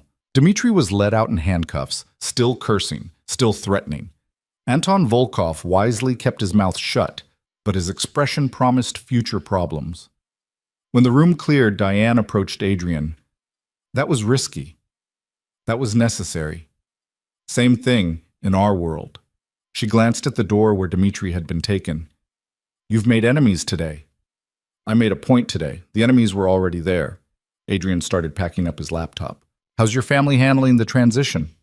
Better than expected. The warehouse loss hurt, but the council's response helps, shows the system can protect us when we're targeted. She hesitated. Clara called me last week, asked about security protocols for children. Adrian's hands stilled. What did you tell her? The truth, that keeping kids safe in this world requires constant vigilance and good intelligence networks. That sometimes the best protection is making sure nobody wants to target them in the first place. Diane's expression softened slightly. She's smart, and she's tougher than you probably give her credit for. I know exactly how tough she is. That's not the issue. Then what is? Adrian looked at Diane, this woman who'd helped protect Clara when she didn't have to, who'd voted for a system that reduced her own family's power because it was the right thing to do. The issue is that I'm trying to build something different while still operating in the old world, and I don't know if that's possible or just naive. Probably both. Diane smiled slightly. But naive people don't usually survive in this business long enough to try changing it, so maybe you've got a chance. The drive back to the safe house took 40 minutes through mid-afternoon traffic. Adrian spent most of it on the phone, coordinating the handover of Dmitri's territories to neutral management, ensuring the transition wouldn't create new power vacuums. By the time Marcus pulled through the security gates, Adrian's head was pounding with exhaustion. Clara met him at the door, Elena asleep in her arms. She took one look at his face and stepped aside. It's done? It's done. Dmitri's in federal custody. His operations are being dissolved.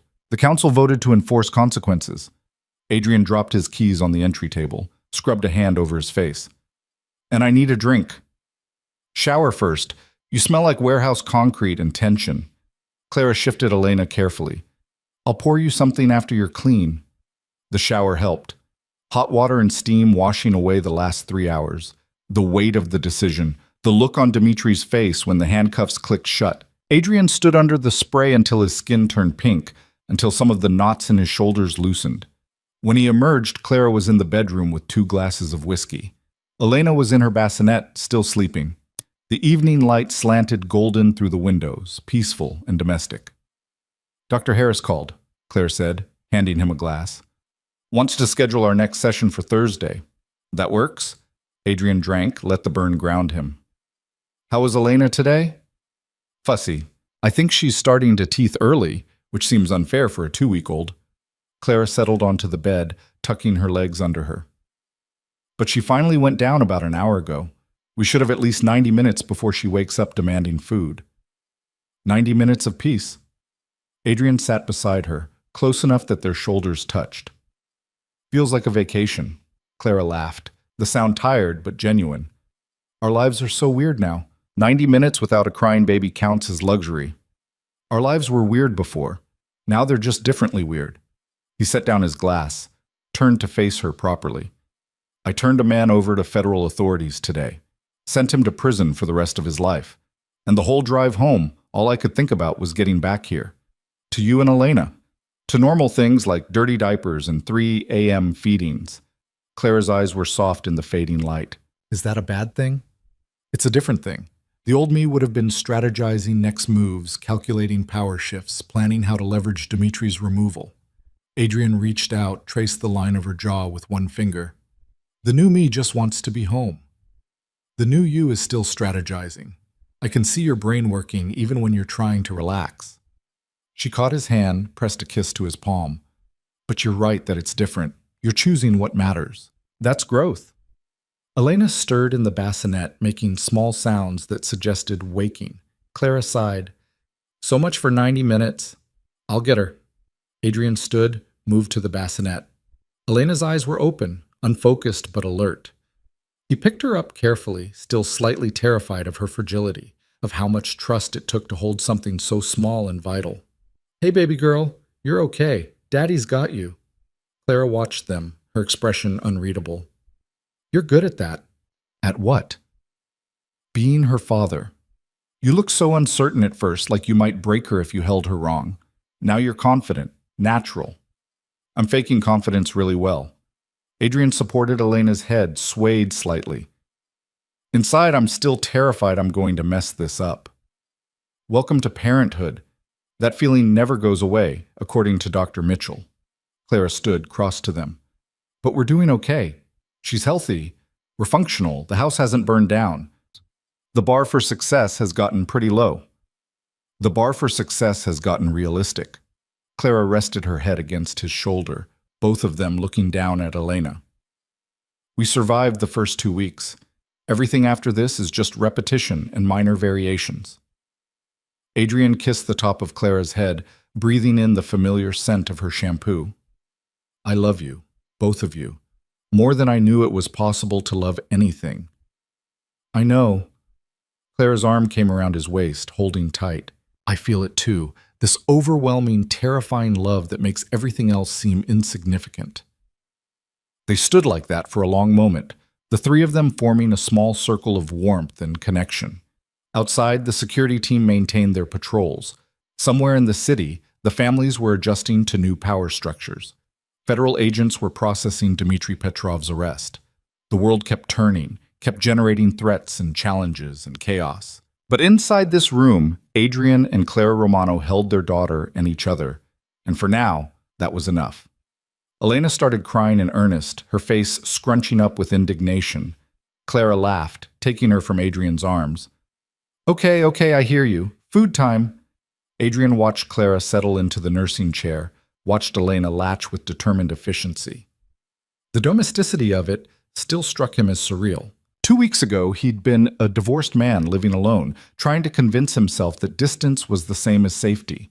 Now he had a wife and a daughter and a future that looked nothing like what he'd planned. His phone buzzed. A text from Marcus. Volkov made contact, wants to negotiate terms for taking over Petrov operations. Adrian stared at the message, his jaw tightening. Anton Volkov, who'd sat beside Dmitri during the council meeting, who'd voted against enforcement, who was now trying to profit from his boss's removal. Work? Clara asked, watching his expression. Volkov wants to discuss taking over Petrov's territory. Adrian typed a quick response. Council oversight required for any transfers, no individual deals. Then he put the phone face down on the dresser. But that's a tomorrow problem. Tonight we're off duty. Are we ever really off duty anymore? We are for the next... Adrian checked his watch. 4 hours until Elena's next feeding, during which time we're going to eat actual dinner, watch something mindless on television, and pretend we're normal people. Normal people don't have armed security patrols around their house. Then we'll pretend really hard. Clara smiled, but there was sadness underneath it. I miss normal. I miss grocery shopping and coffee dates and worrying about things like traffic and whether I remembered to pay the electric bill. We'll get back to that. Not all of it, maybe, but most of it. Adrian moved to this window, looking out at the manicured grounds and the distant city lights. 1 year of enforcement, 1 year of proving the system works. Then we transition to real civilian life. You keep saying that. Do you actually believe it? The question hung in the air between them. Adrian wanted to say yes automatically, to reassure her that everything would work out exactly as planned. But Clara deserved honesty, not comfort. I believe it's possible, he said finally. I believe if we're smart and careful and a little bit lucky, we can make it happen. But I also know that plans change, that unexpected things happen, that control is mostly an illusion. That's not very reassuring. It's realistic. He turned back to face her. I can't promise you perfect safety or guaranteed outcomes, but I can promise I'll keep fighting for the life we want. The boring, normal, civilian life where our biggest stress is Elena's teething schedule. Clara looked down at Elena, who'd finished eating and was now drowsily content against her chest. I'm scared, Adrian, all the time. Every car that passes too slowly, every phone call, every time you leave for a meeting, I'm terrified it's going to be the thing that breaks us. I know. He crossed to them, knelt beside the chair. I'm scared too, but we're scared together now. That has to count for something. Does it? It means when things get hard, we don't face them alone. It means when I'm making decisions, I'm thinking about you and Elena first. It means... He took her free hand, held tight. It means we're building something worth protecting, and that gives me a reason to be strategic instead of just ruthless. Elena made a small sound, milk-drunk and peaceful. Clara shifted her to her shoulder, patting gently. Dr. Harris asked me in our last session what I was most afraid of. I told her I was afraid of losing you, of something happening that takes you away permanently. And what did she say? She said that fear is valid but shouldn't be paralyzing, that I need to acknowledge it and then choose to keep living anyway. Clara's eyes met his. So that's what I'm trying to do. Acknowledge that I'm terrified and choose to trust you anyway. Adrian felt something crack open in his chest, raw and tender. Thank you for trusting me, for giving me this chance. Thank me by keeping your promises, by coming home every time, by building the life we both want. I will. He stood, leaned down to kiss her. I promise. The rest of the evening passed in comfortable domesticity. They ate dinner while Elena slept in her bouncer on the kitchen table, both of them watching her with the intensity of new parents who couldn't quite believe this tiny person existed. They watched half of a movie before exhaustion caught up with them, Clara falling asleep against Adrian's shoulder on the couch. He carried her to bed without waking her, then checked on Elena one final time. She was sleeping soundly, her small chest rising and falling with perfect rhythm. Adrian stood over the bassinet for a long moment, watching his daughter exist, feeling the weight of responsibility and love press against his ribs. His phone lit up with another message, this time from Diane. Volkov's making moves, reaching out to families who voted against enforcement, building a coalition. Adrian's jaw tightened. He'd expected this. Dmitri's removal created a power vacuum, and Anton Volkov was positioning himself to fill it. The question was whether Volkov would work within the new system or try to undermine it. He typed back, "Keep me informed. Don't engage directly yet." Diane's response came immediately. "Understood. But Adrian, this is going to get messy before it gets clean. He knew she was right. Change was always messy. People who'd benefited from the old system would fight to preserve it or restore it. The next few months would be a constant battle between the council structure he'd built and the traditional hierarchies that had existed for generations. But looking down at Elena, at the peaceful innocence of her sleeping face, Adrian felt his resolve harden. He'd burn down every threat, dismantle every opposition, enforce every consequence necessary to protect this small, perfect life. The ruthlessness hadn't disappeared. It had just found a new purpose. Clara stirred in the bedroom, calling his name softly. Adrian took one last look at Elena, then went to his wife. Tomorrow would bring new challenges, new threats, new tests of the fragile peace he'd negotiated. But tonight, he climbed into bed beside Clara, pulled her close, and let himself believe that maybe, possibly, they could actually make this impossible dream into reality. The world outside could wait until morning. For now, in the darkness of their bedroom, with their daughter sleeping nearby, Adrian Romano allowed himself to be just a husband and father, just a man trying to protect his family, just someone hoping that love might be stronger than violence, that structure might be more powerful than chaos, that choosing differently could actually make a difference.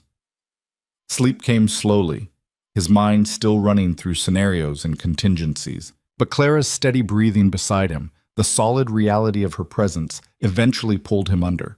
And for a few hours at least, the war paused long enough for rest.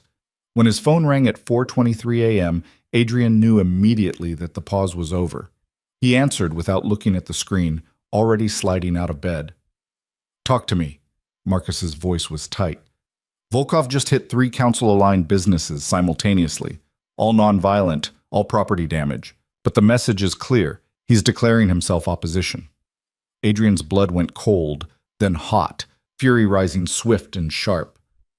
Casualties? None. He was careful about that, probably trying to avoid triggering the same consequences that took down Dmitri. Smart. Adrian was already getting dressed, his movements economical and practiced. But not smart enough. Call an emergency session.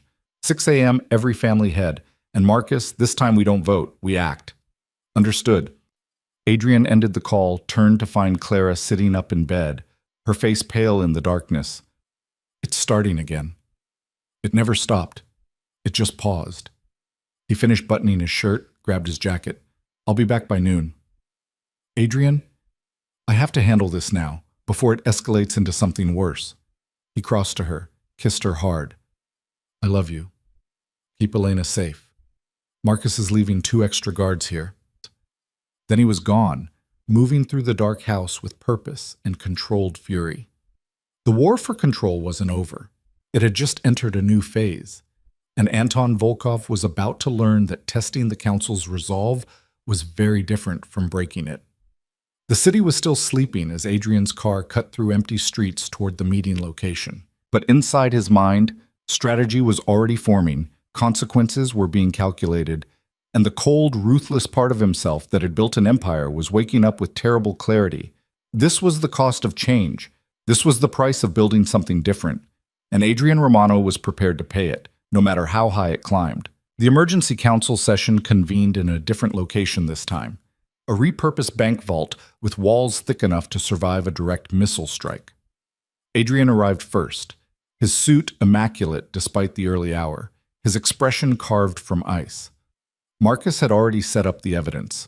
3 screens showing simultaneous footage of Volkov's coordinated attacks on council-aligned properties. The family heads filtered in over the next 20 minutes, most of them looking as sleep-deprived and furious as Adrian felt.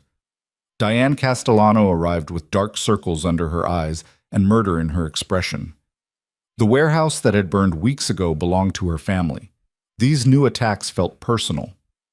Anton Volkov was conspicuously absent. Adrian waited until everyone was seated before speaking. At 3:47 this morning, Anton Volkov orchestrated simultaneous attacks on 3 council-protected businesses: the Castellano import warehouse, the Chen family's distribution center, and the Martinez shipping facility. All 3 were hit within a 5-minute window. No casualties, but significant property damage. He pulled up the security footage, letting it play without commentary.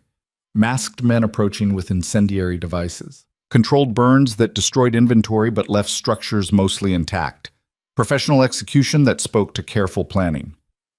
Volkov's sending a message, Diane said, her voice tight. He's proving he can coordinate complex operations without triggering the same consequences that took down Dmitri. He's also testing how we respond to attacks that don't result in deaths, added Michael Chen, the young head of his family's operations, seeing if property damage alone is enough to warrant council action. Adrian looked around the table, meeting each person's eyes in turn.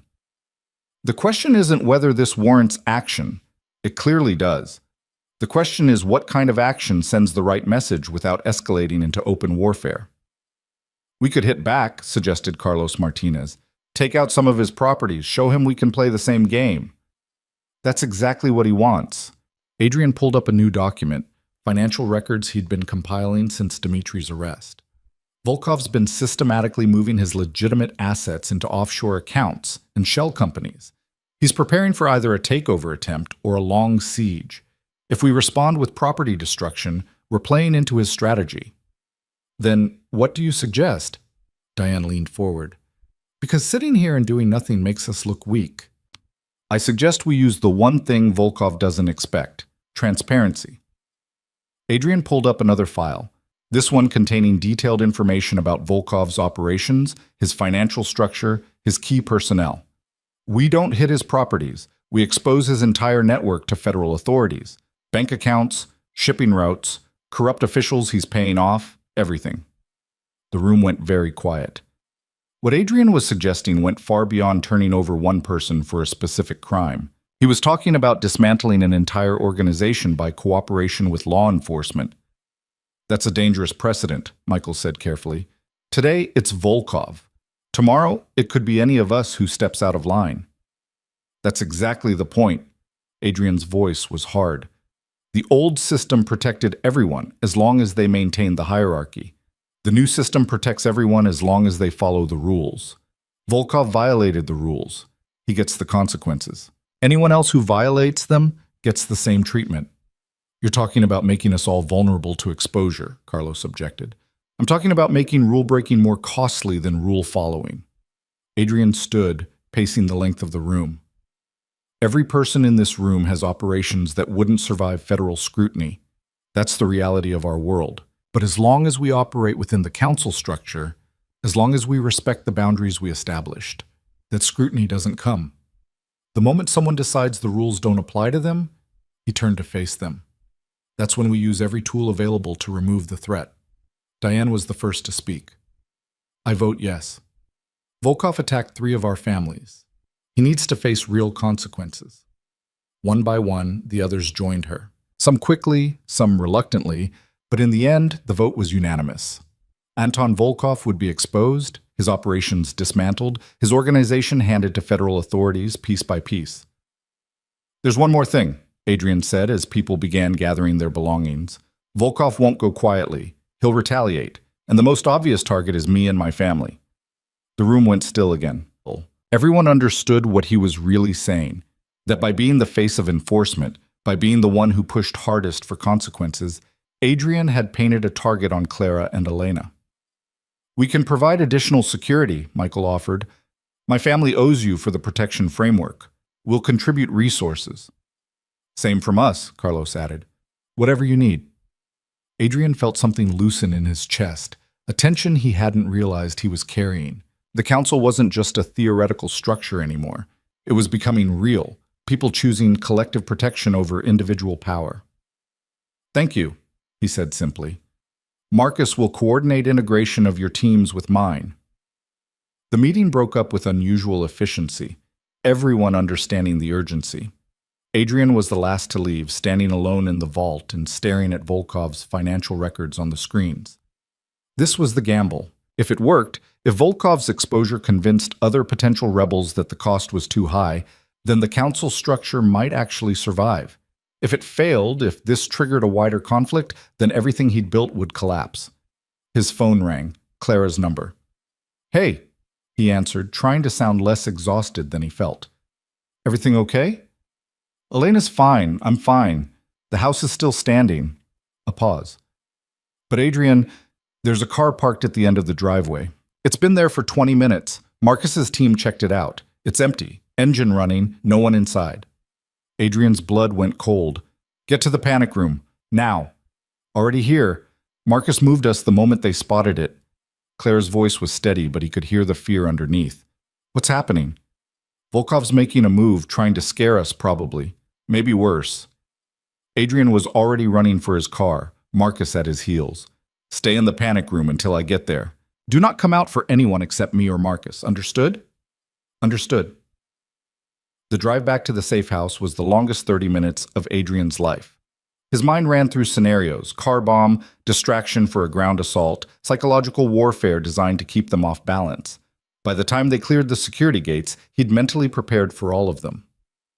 The mysterious car was still there, idling at the end of the drive. Marcus's team had established a perimeter around it, weapons drawn but not yet engaging. Smart. Don't escalate until you know what you're dealing with. Adrian approached on foot, Marcus beside him, both of them moving with the careful precision of people who'd done this too many times to be reckless. The car was a black sedan, windows tinted, nothing distinctive about it. Could be anyone's vehicle. Could be anything inside. Bomb squad's en route, Marcus said quietly. ETA 15 minutes. We don't have 15 minutes. Adrian pulled out his phone, dialed the number that connected directly to the panic room. Clara, I need you to access the security cameras.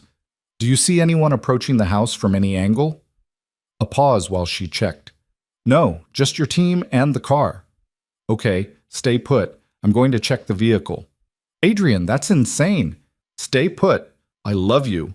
He ended the call before she could argue further. Marcus was already pulling on protective gear, the lightweight kind that might stop shrapnel but wouldn't do much against a real explosive. Adrian did the same, moving on autopilot.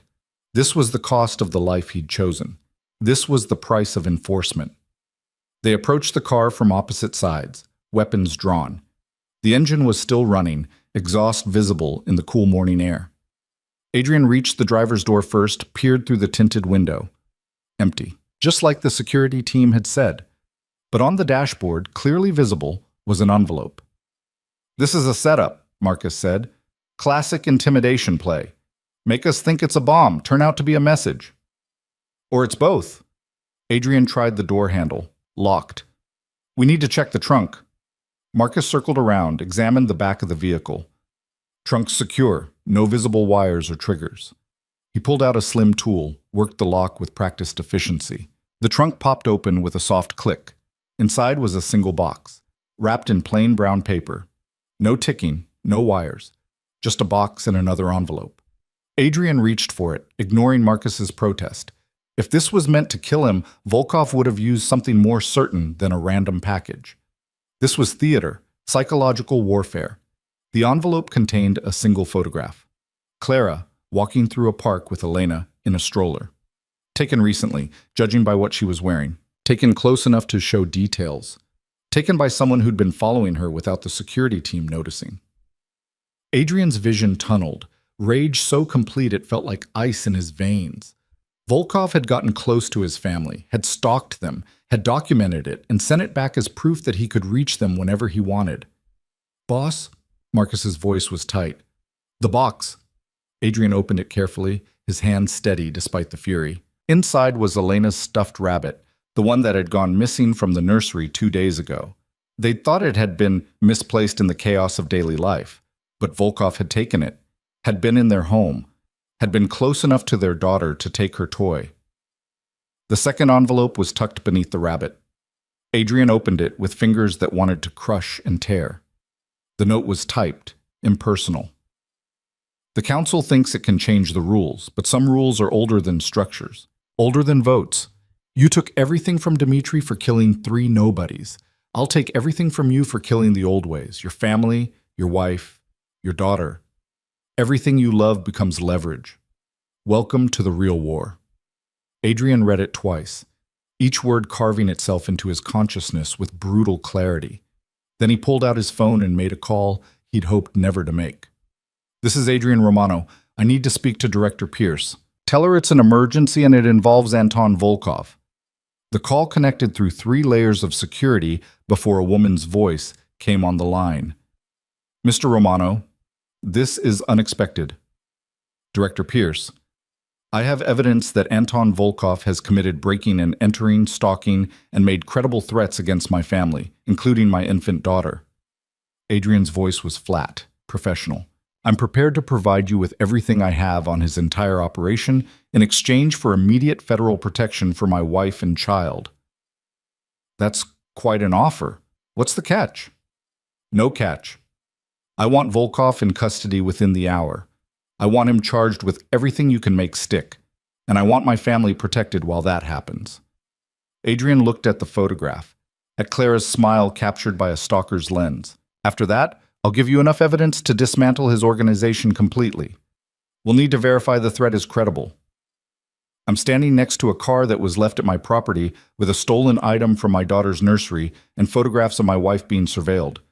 How much more credible do you need? A pause. Stay where you are. We'll have a team there in 30 minutes. The FBI arrived with impressive speed, 3 vehicles full of agents who swept the property with professional efficiency. Director Sarah Pierce was a woman in her 50s with sharp eyes and a reputation for taking down organized crime figures who thought they were untouchable. She examined the photograph, the rabbit, the threatening note, with the focused intensity of someone building a case. This is good, she said, photographing everything for evidence. Stalking, breaking, and entering, terrorist threats. We can hold him on this while we build the larger case. How long until you can arrest him? Adrian asked.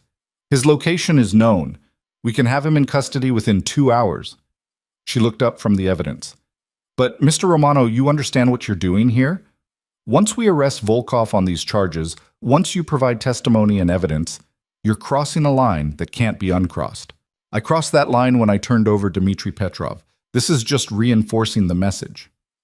The message being that the rules apply to everyone, that threatening families has consequences. Adrian's jaw tightened, and that I will burn down anyone who comes near my wife and daughter. Pierce nodded slowly.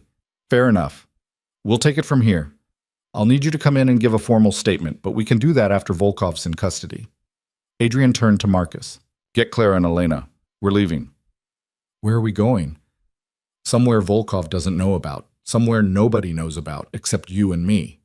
Adrian pulled out his phone, sent a quick text to a number he hadn't used in years. There's a property upstate, off the books, not connected to any of my holdings.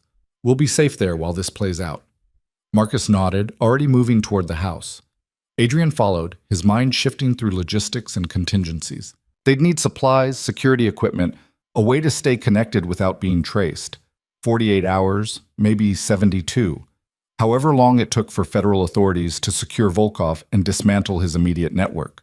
Clara met them at the panic room door. Elena clutched tight against her chest. Her face was pale but composed, fear controlled through sheer force of will. Pack a bag, Adrian said without preamble. Enough for 3 days. We're leaving in 15 minutes. Where are we going? Somewhere safe. He pulled her close, kissed her forehead. Somewhere Volkov can't find us. Trust me. She nodded, disappeared into the bedroom. Adrian could hear her moving quickly, efficiently, packing with the speed of someone who'd learned not to waste time in crisis. Elena started crying, the sound cutting through the tension like a knife. Marcus appeared with 2 duffel bags of equipment. Satellite phones, emergency medical supplies, weapons, portable security system. Everything we might need for a few days off-grid. Good. Adrian checked his own weapon, the familiar weight of it both comforting and terrible. He'd hoped to leave this part of his life behind, hoped that walking away from operations meant walking away from violence. But violence had followed him anyway, had found the seams in his protection and exploited them ruthlessly. Clara emerged with a single bag, Elena now quiet in her carrier. I'm ready. They loaded into an unmarked SUV, Marcus driving, Adrian in the back with Clara and Elena. The route took them through back roads and industrial areas, places where surveillance was sparse and traffic cameras were few. Adrian watched the mirrors constantly, looking for tails, for patterns, for anything that suggested they'd been followed. The safe house was 2 hours north, buried in the mountains where cell service was spotty, and the nearest neighbor was 5 miles away. It had been Adrian's contingency plan for years, a place to disappear if everything went completely wrong. He'd never thought he'd actually use it, never thought circumstances would force him this far off the grid. The property looked abandoned from the road, overgrown drive, weathered exterior, no visible security. But Adrian knew better. The cameras were hidden, the reinforced structure invisible beneath the rustic facade, the escape routes carefully planned and maintained. This was a fortress that looked like a forgotten cabin. Marcus swept the interior while Adrian got Clara and Elena settled. The inside was sparse but functional: bedroom, kitchen, bathroom, and a main room with communication equipment and supplies.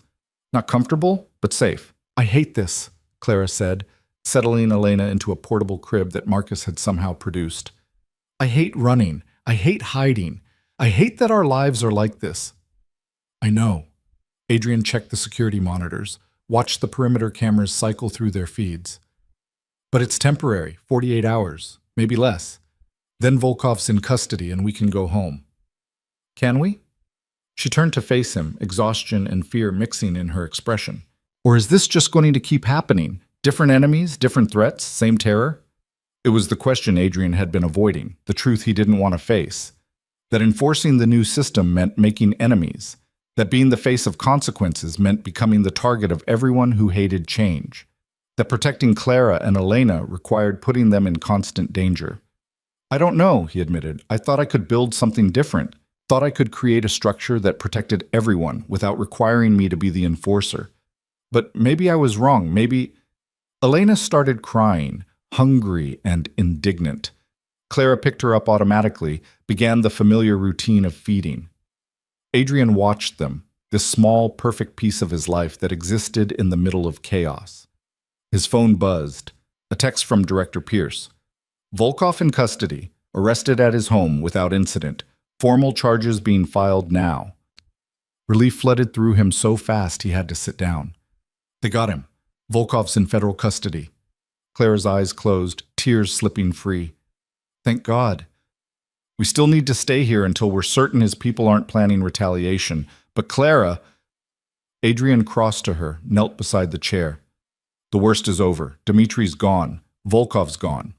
The two biggest threats to the council structure are being dismantled. And after them? There'll be others. There's always others. Maybe.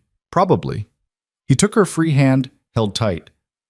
"But each time we enforce consequences, each time we prove the system works, it gets a little easier. People start believing the rules are real, start choosing compliance over conflict." "You really think that'll work?" "I think it has to work, because the alternative is going back to the old way. Endless cycles of violence and retaliation. Power structures built on fear instead of agreement." Adrian looked at Elena, peacefully nursing, completely unaware of the danger that had circled so close. "I won't raise our daughter in that world. I'll enforce every consequence, dismantle every threat, burn down every challenge until the new system is strong enough to sustain itself." Clara studied his face, seeing something there that made her expression soften. "You've changed since Elena was born. You're still strategic, still calculating, but there's something different. I have something worth protecting now, something more important than power or control or legacy." He touched Elena's small hand, felt her fingers curl around his thumb with surprising strength. "Everything I do now is about making sure she grows up safe, that she never has to be afraid of her father's world." They stayed in the mountain's safe house for 3 days while federal authorities processed Volkov's arrest and began dismantling his organization. Adrian coordinated with the council remotely, using encrypted satellite communications to ensure continuity. The other family heads rallied, some offering additional security resources, others volunteering to help absorb Volkov's legitimate operations to prevent another power vacuum. Director Pierce called on the second day with an update. "Volkov's talking, trying to negotiate a deal by providing information on other organizations. We're not interested in his information, but the fact that he's willing to sell out his own people tells you everything about his character." "Will the charges stick?" Adrian asked. "Between the stalking evidence, the breaking and entering, and the terrorist threats, we have him cold on the immediate charges. The larger Racco case will take months to build, but we'll get there. He's not seeing the outside of a prison cell for a very long time." "Good. Thank you, Director. Thank you, Mr. Romano. This arrest gives us leverage on 3 other investigations. You've been more helpful than you probably realize." After the call, Adrian found Clara on the cabin's small porch, watching the sun set over the mountains. Elena was asleep in her carrier, small face peaceful in the golden light. Pierce says the charges will stick, he said, settling beside her. Volkov's done. 2 down. How many more to go? Hopefully none. The message is sent. The consequences are real. Anyone else who wants to test the system has 2 very clear examples of what happens. Adrian put his arm around her shoulders, pulled her close. Tomorrow we go home. Back to real life, back to normal. I'm not sure we have normal anymore. Then we build a new normal. One that includes security protocols and encrypted communications, but also includes things like family dinners and Elena's first smile and all the ordinary moments that matter more than any of this. Clara leaned into him, her head resting on his shoulder. I'm tired, Adrian. Bone tired, soul tired. I don't know how much more of this I can take. You don't have to take much more. I promise. He kissed the top of her head. 1 year. We agreed on 1 year of me serving as mediator, of enforcing the new structure. We're already a month into that year. 11 more months, and then I'm completely out. Full civilian life. No more counsel, no more enforcement, no more war. You really think they'll let you walk away after the year is up? They won't have a choice. That's part of the agreement. 1 year of transition, then someone else takes over the mediation role. Adrian looked out at the darkening mountains, at the peaceful isolation. I've already started identifying potential replacements. People who believe in the system but don't carry my history. Fresh leadership for a fresh structure. Elena stirred, making small sounds that suggested waking. Clara picked her up, swayed gently. She's going to start teething soon. Dr. Mitchell warned me it could be rough. The shift in topic was deliberate, both of them needing to talk about something ordinary and manageable. Adrian welcomed it, let himself focus on the mundane concerns of parenthood instead of the life and death stakes of the last few weeks. What does that mean exactly? He asked. It means she'll be fussy and in pain and probably won't sleep well. It means we'll be walking her around at 2 a.m. trying to soothe her. It means... Clara smiled slightly. It means normal parenting problems instead of criminal empire problems. I'll take it. Any day of the week, I'll take teething over assassination attempts. They went inside as full darkness fell, securing the cabin for the night. Marcus had returned to the city to coordinate with federal authorities, leaving them alone with the security system and a satellite phone for emergencies. It should have felt isolating, dangerous. Instead, it felt almost peaceful. Adrian made dinner while Clara fed Elena, the domestic routine grounding them both. They ate at the small kitchen table, talking about nothing important. What books they wanted to read, what kind of stroller would work best for hiking, whether Elena would inherit Adrian's dark hair or Clara's lighter coloring. I like this, Clara said as they were cleaning up. Just us. No security teams, no council business, just our family. We can have more of it. After the year is up, we'll be completely private citizens. Maybe we move somewhere quieter, somewhere Elena can grow up without constant surveillance. Like where? I don't know. Somewhere with good schools and low crime and neighbors who've never heard the name Romano. Adrian put away the last dish, turned to face her. Somewhere we can be boring and ordinary and anonymous. That sounds like heaven. Elena started crying, the sharp sound of hunger rather than distress. Clara picked her up, began the familiar dance of nighttime feeding. Adrian watched them, his wife and daughter, and felt something settle in his chest. Purpose, direction. The absolute certainty that everything he was doing, every risk, every conflict, every brutal decision was worth it for this. His phone buzzed. A message from Diane. Council vote tomorrow on Volkov's territory distribution. Your presence requested but not required. Adrian typed back. I'll be there. Time? 2 p.m., same location as last meeting. He showed Clara the message. I need to be at a council meeting tomorrow afternoon, just to vote on how Volkov's operations get redistributed. Shouldn't take more than a couple hours. Her expression tightened, but she nodded. Okay, just be careful. Always. That night they slept in the cabin's single bedroom, Elena's portable crib beside the bed. Adrian woke every few hours, his body still programmed for threat assessment, checking the security feeds and the perimeter alarms. Everything stayed quiet, peaceful. The kind of night that felt too good to trust. But morning came without incident, sunlight streaming through the windows, Elena's cheerful babbling announcing her hunger in the new day. They packed up slowly, both reluctant to leave the isolation and return to the complicated reality of their actual lives. The drive back to the city felt longer than the drive out. Adrian watched Clara in the rearview mirror, saw her staring out the window with Elena asleep against her chest. The weight of everything they'd been through showed in the lines around her eyes, the tension in her shoulders. "We're going to be okay," he said quietly. She met his eyes in the mirror. "Promise?" "Promise. Whatever it takes, however long it takes, we're going to build the life we want." But the council meeting that afternoon was anticlimactic compared to the drama of the previous weeks. Volkov's legitimate operations were divided among the families who'd lost property in his attacks, reparations paid in business assets rather than cash. The vote was unanimous, efficient, almost boring in its lack of conflict. Afterward, Diane pulled Adrian aside. "It's working. People are starting to believe the system can actually function." "Don't sound so surprised." "I'm not surprised. I'm relieved." She glanced around the emptying room. "There's talk about making the mediator position permanent. Not you specifically, but having someone in that role ongoing instead of just for transition." "That's good. That's the structure becoming self-sustaining." "It is. But Adrian," Diane's expression turned serious, "you need to start training your replacement soon. Because if you try to stay past the agreed year, people are going to see it as a power grab. The system only works if you actually step back when you said you would." "I know. I'm already working on it." "Good. Because I'd hate to see everything we built fall apart because you couldn't let go." The words stung, but Adrian recognized the truth in them.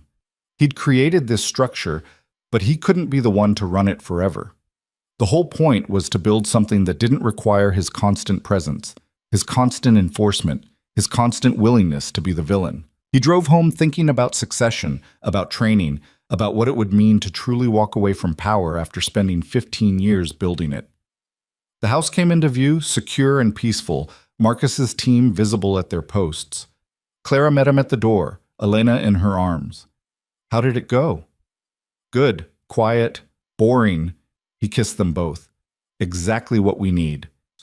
That evening, Adrian sat in his office while Clara put Elena to bed and started making a list of potential mediator candidates. People with the right combination of strategic thinking and diplomatic skills. People who understood the old world but believed in the new system. People who could enforce consequences without enjoying the power. It was a short list, but it was a start. 11 more months. 11 more months of enforcement and mediation and proving the structure could work. Then he'd hand it over to someone else and walk away for real this time. Walk away to the civilian life he'd promised Clara, to the ordinary existence Elena deserved. The path wasn't clear yet. The future wasn't certain, but for the first time since signing those divorce papers 8 months ago, Adrian Romano could see a version of tomorrow that included peace instead of war, partnership instead of isolation, family instead of empire. And that, more than any power he'd ever held, felt like victory. 3 weeks after Volkov's arrest, Clara woke to the sound of Elena crying and sunlight streaming through windows that no longer felt like observation points for potential threats.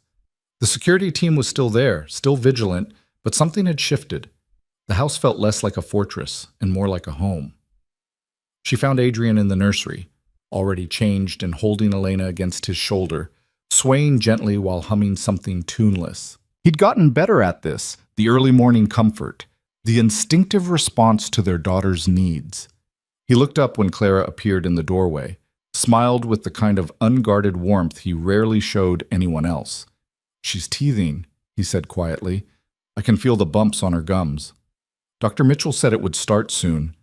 Clara moved to them, touched Elena's flushed cheek. "Poor baby." I gave her the teething ring from the freezer. It helped a little. Adrian kissed Elena's head, then handed her to Clara. "I have to leave in an hour. Final candidate interview for the mediator position." "The last one?" Clara settled into the rocking chair, Elena already rooting for breakfast. "Yeah. Thomas Brennan. Former federal prosecutor who specialized in organized crime cases. Left the DA's office 2 years ago to start consulting. He understands both worlds, has no family ties to complicate loyalty, and according to everyone who's worked with him, he's brilliant at negotiation. Clara looked up at him, saw the tension hiding beneath the casual update. "You're nervous about handing this over." "I'm terrified about handing this over." Adrian leaned against the window frame, backlit by morning sun. "What if I choose wrong? What if the person I select can't handle the pressure, or gets corrupted by the power, or decides the old ways were better after all? Then the council removes them and chooses someone else. That's how the system works, right? Checks and balances. No single person with unchecked authority. In theory," he scrubbed a hand over his face. "But theory and practice are different things. And if this fails, if the structure collapses after I step back, then you'll have tried something different. You'll have proved it's possible even if it isn't permanent." Clara shifted Elena to her shoulder, began the gentle patting rhythm. "But Adrian, you can't control everything forever. At some point you have to trust that what you built is strong enough to survive without you." He was quiet for a long moment, staring out at the manicured grounds and the distant city. "I know. Doesn't make it easier." "Nothing about this has been easy. Why should letting go be any different?" Adrian laughed, the sound tired but genuine. "Fair point." He checked his watch. "I need to get ready. The interview's at 9. Clara watched him leave, then looked down at Elena, who'd fallen back asleep against her chest. "Your daddy's trying to save the world by giving up power. Most people try to save it by taking more. We got lucky with him, didn't we?" Elena made a small sound that could have been agreement or gas. Clara chose to believe it was agreement. The interview with Thomas Brennan took place in a conference room that had been swept for surveillance devices 3 times. The man who arrived was in his early 40s, salt and pepper hair cut short, sharp eyes that missed nothing. He wore a suit that suggested success, but not ostentation, and he moved with the confidence of someone who'd faced down dangerous people and survived. Adrian spent the first 30 minutes probing Brennan's background, his motivations, his understanding of the council structure. The man's answers were thoughtful and direct. No diplomatic hedging or political maneuvering. "I'm not interested in power for its own sake," Brennan said when Adrian asked about his intentions. "I spent 10 years prosecuting people who used power to hurt others. The work was important, but ultimately Sisyphean. Put one person away, 3 more take their place. Your council structure offers something different, a way to create accountability from the inside rather than imposing it from the outside. And you think that can work?" "I think it's already working. Dmitry Petrov and Anton Volkov are both in federal custody because their own organization turned on them for breaking agreed-upon rules. That's unprecedented. Usually, we have to build cases from the outside while everyone inside circles the wagons." Adrian pulled up the council's operational framework on his laptop, turned it so Brennan could see. "The mediator's role is to interpret disputes, recommend consequences, and maintain the balance between families. No operational authority, no ability to make unilateral decisions, just arbitration and advocacy, which requires someone the families trust to be fair." Brennan studied the framework carefully. "Someone without personal stakes in the outcomes." "Exactly. Which is why I can't keep doing it. I have too much history, too many relationships, too many people who see me as either an ally or a threat." Adrian closed the laptop. "You're a neutral party, former law enforcement, which gives you credibility on consequences. No family connections, which removes bias. And your record suggests you understand how to navigate complex power dynamics.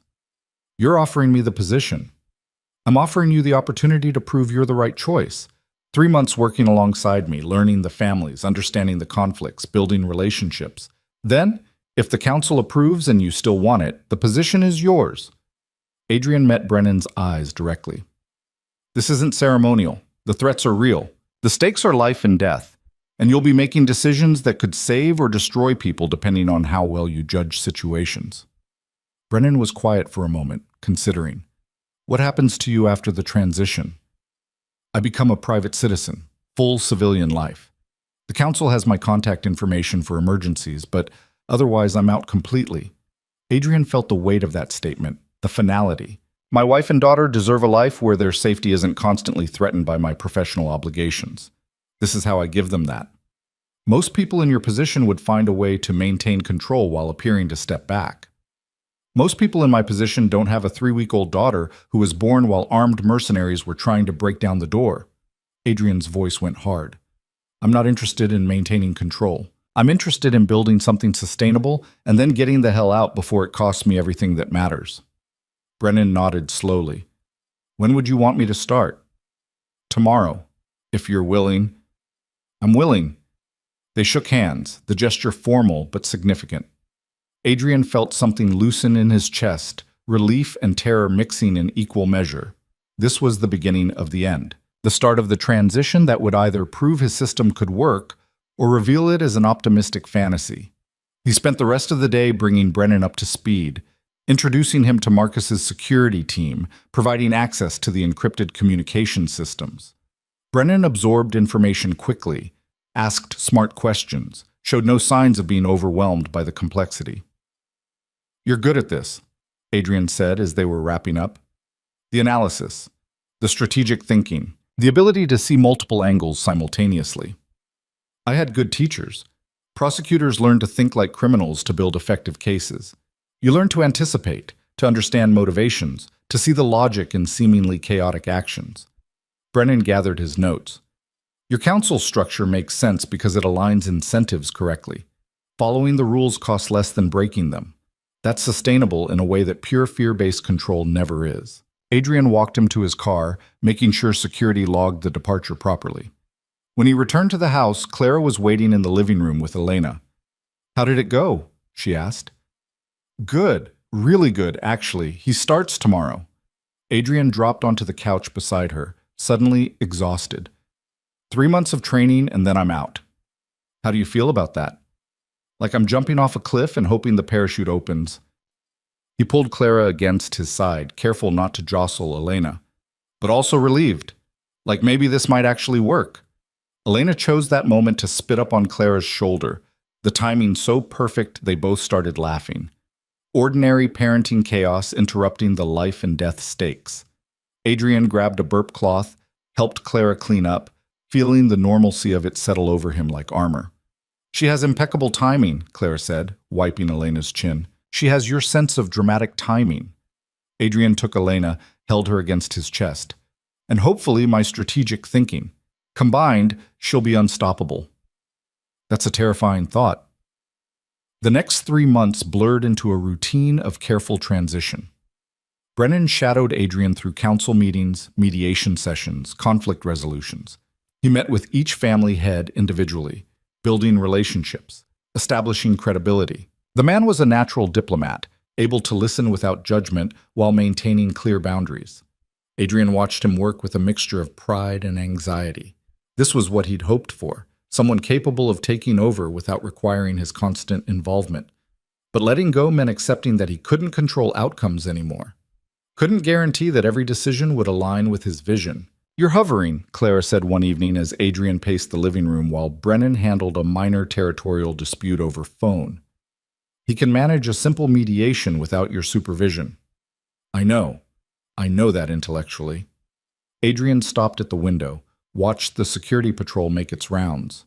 But what if what? What if he makes a different choice than you would? What if his solution doesn't match your preferred approach? Clara set down the baby monitor, crossed to him. Adrian, the whole point of this system is that no single person's preferences dominate. Brennan's going to do things differently than you. That's good. That's healthy. What if differently means worse? Then the council corrects it. That's what the structure is for. She took his hands, grounded him with touch. You're going to drive yourself crazy if you keep second-guessing every decision. At some point, you have to trust the system you built. He knew she was right, knew that his need to control outcomes was the exact thing that made him unsuitable for permanent mediation. But knowing and accepting were different things. Elena started crying upstairs, her distinctive hungry wail cutting through the conversation. Clara glanced at the monitor. Your turn? I fed her last time. Adrian headed upstairs, grateful for the distraction. Elena was standing in her crib. When had she learned to pull herself up, her face red with indignation? He picked her up, changed her efficiently, then settled into the rocking chair with a bottle. She drank with single-minded determination, her small hands gripping his finger. 4 months old now, becoming more of a person every day. She smiled when he talked to her, laughed at his terrible faces, tracked him with her eyes whenever he entered a room. "Your mom thinks I'm being controlling," he told her quietly. "She's probably right. I'm not good at trusting other people to do important things. Always feels safer to handle it myself." Elena paused drinking, looked up at him with dark eyes that were becoming more like Clara's every day. "But here's the thing. If I don't let go, if I keep holding on to control, then all of this was for nothing. The council, the new rules, the whole structure, it only matters if it can survive without me. Otherwise, it's just another power play dressed up in better language." Elena went back to her bottle, unimpressed by his crisis of faith. "You're going to grow up in a different world than I did," Adrian continued. "One where family doesn't mean you're automatically involved in questionable business. Where your safety doesn't depend on your father's ability to instill fear. Where being a Romano means something other than violence and power." He pulled the empty bottle away, lifted her to his shoulder for burping. "That's the promise I made to your mother. That's the promise I'm making to you. Whatever it takes. However hard it is."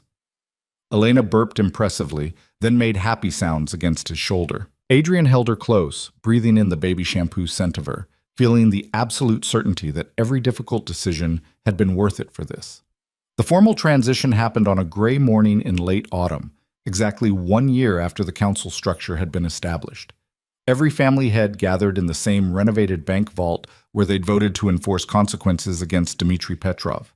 But the atmosphere was different now, less tension, more cautious optimism. Adrian stood at the head of the table one final time. "A year ago, I proposed a new way of operating, a structure built on accountability instead of fear, on collective decision-making instead of individual authority, on consequences that applied equally regardless of power or position. You voted to try it, and against all odds, it worked." He pulled up statistics on the room's projection screen. Territorial disputes down 63% compared to the previous year. Civilian casualties down by 90%. Federal prosecutions of family operations down 40% because we're self-policing before external forces have to intervene. The system works. Diane Castellano spoke first. "Because you made it work. You enforced consequences when it would have been easier to look the other way. You turned over people who'd been allies because they violated the rules. You prioritized the structure over personal relationships, which is exactly why I can't continue as mediator." Adrian's voice was steady. "The position requires neutrality I no longer have. Too many of you see me as either the person who protected you or the person who destroyed your enemies. That's not neutral. That's not sustainable." He gestured to Brennan, who stood at the side of the room. "Thomas Brennan has spent 3 months learning this system, building relationships with your families, understanding the nuances of the conflicts we manage. He's former federal law enforcement, which gives him credibility on consequences without the baggage of family loyalty. And most importantly, he believes in the structure we built." Brennan stepped forward, professional and confident. "I'm not Adrian Romano. I don't have his history or his relationships or his reputation. What I have is a commitment to making this system work, to arbitrating disputes fairly, to recommending consequences consistently, to maintaining the balance that makes collective governance possible." The room was quiet as families considered. Adrian had spent the last month individually lobbying for Brennan's approval, using every relationship he'd built to advocate for the transition. But the final decision belonged to the council. Michael Chen raised his hand. "I vote to confirm Thomas Brennan as mediator." One by one, the others followed. Some quickly, some after visible deliberation. But in the end, the vote was unanimous. Brennan was officially the council's new mediator. Adrian felt the weight lift from his shoulders so suddenly he almost staggered. It was done. The transition was complete. He was officially out. "Thank you," he said simply, "for trusting the process, for committing to something different, for proving that change is possible even in our world." Diane approached as people were filing out. "You did something remarkable here. You know that, right?" "We did something remarkable. I just started it." Adrian shook her hand, the gesture formal but warm. "Take care of him. Help him succeed. The system only works if everyone's invested in its success."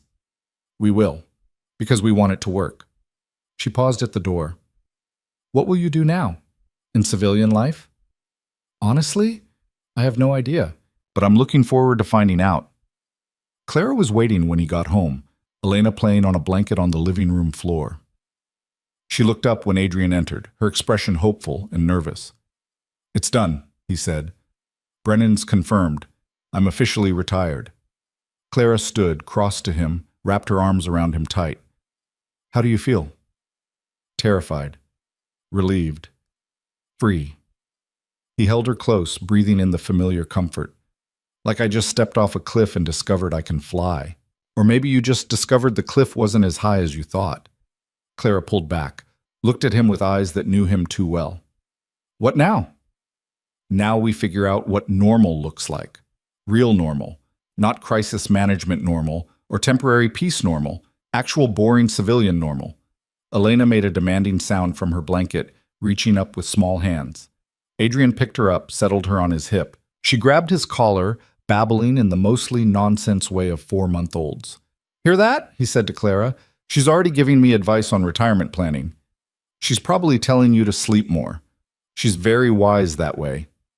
The next few weeks were a careful experiment in ordinary life. Adrian went through his phone and deleted every contact that connected to the old world.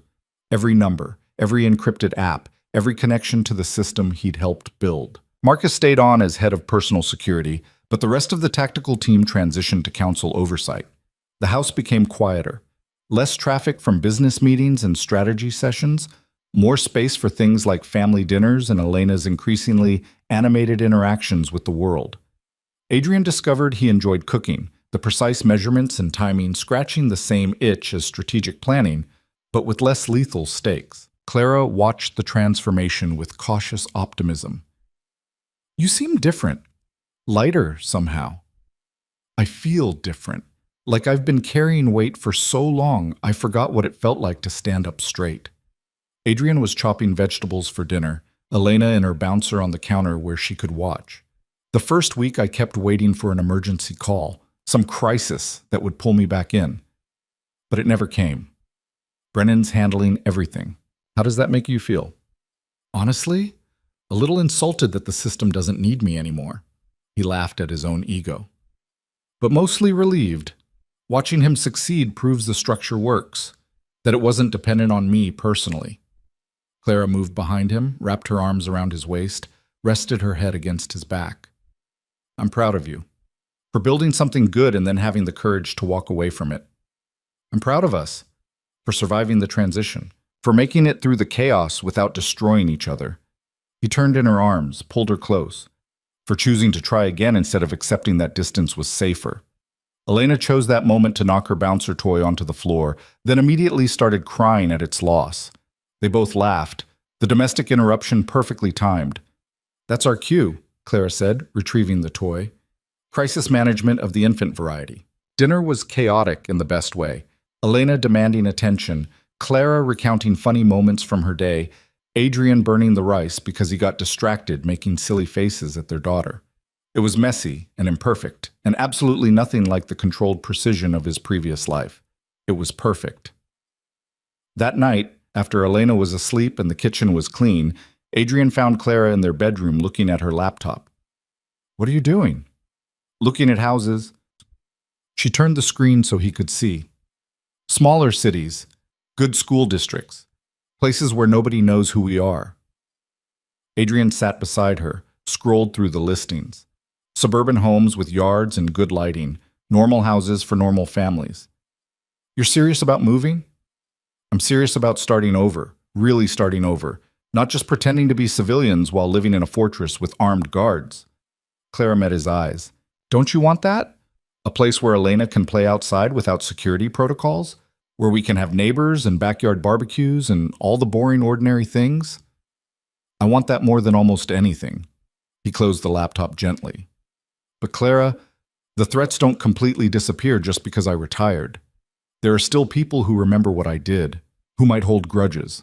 "I know. Marcus already gave me the speech about maintaining basic security protocols even after relocation." Clara took his hand. "But there's a difference between reasonable precaution and living like we're under siege. I want reasonable precaution. I want to raise Elena somewhere she can be a kid instead of a potential target." "Then let's do it. Find the right place and we'll move." Adrian squeezed her hand. Fresh start. New town. Different life. Clara's smile was the first genuinely unguarded one he'd seen in months. Yeah? Yeah, we'll keep this house as a backup. Maintain minimal security. But our primary residence can be somewhere normal. Somewhere we can disappear into ordinary life. They started seriously looking the next week. Clara would send him listings during the day, and they'd discuss them over dinner, talking about school districts and commute times, and whether the kitchen was big enough for the cooking Adrian had suddenly developed an interest in. Elena hit 5 months and became increasingly mobile, rolling over with determination and grabbing everything within reach.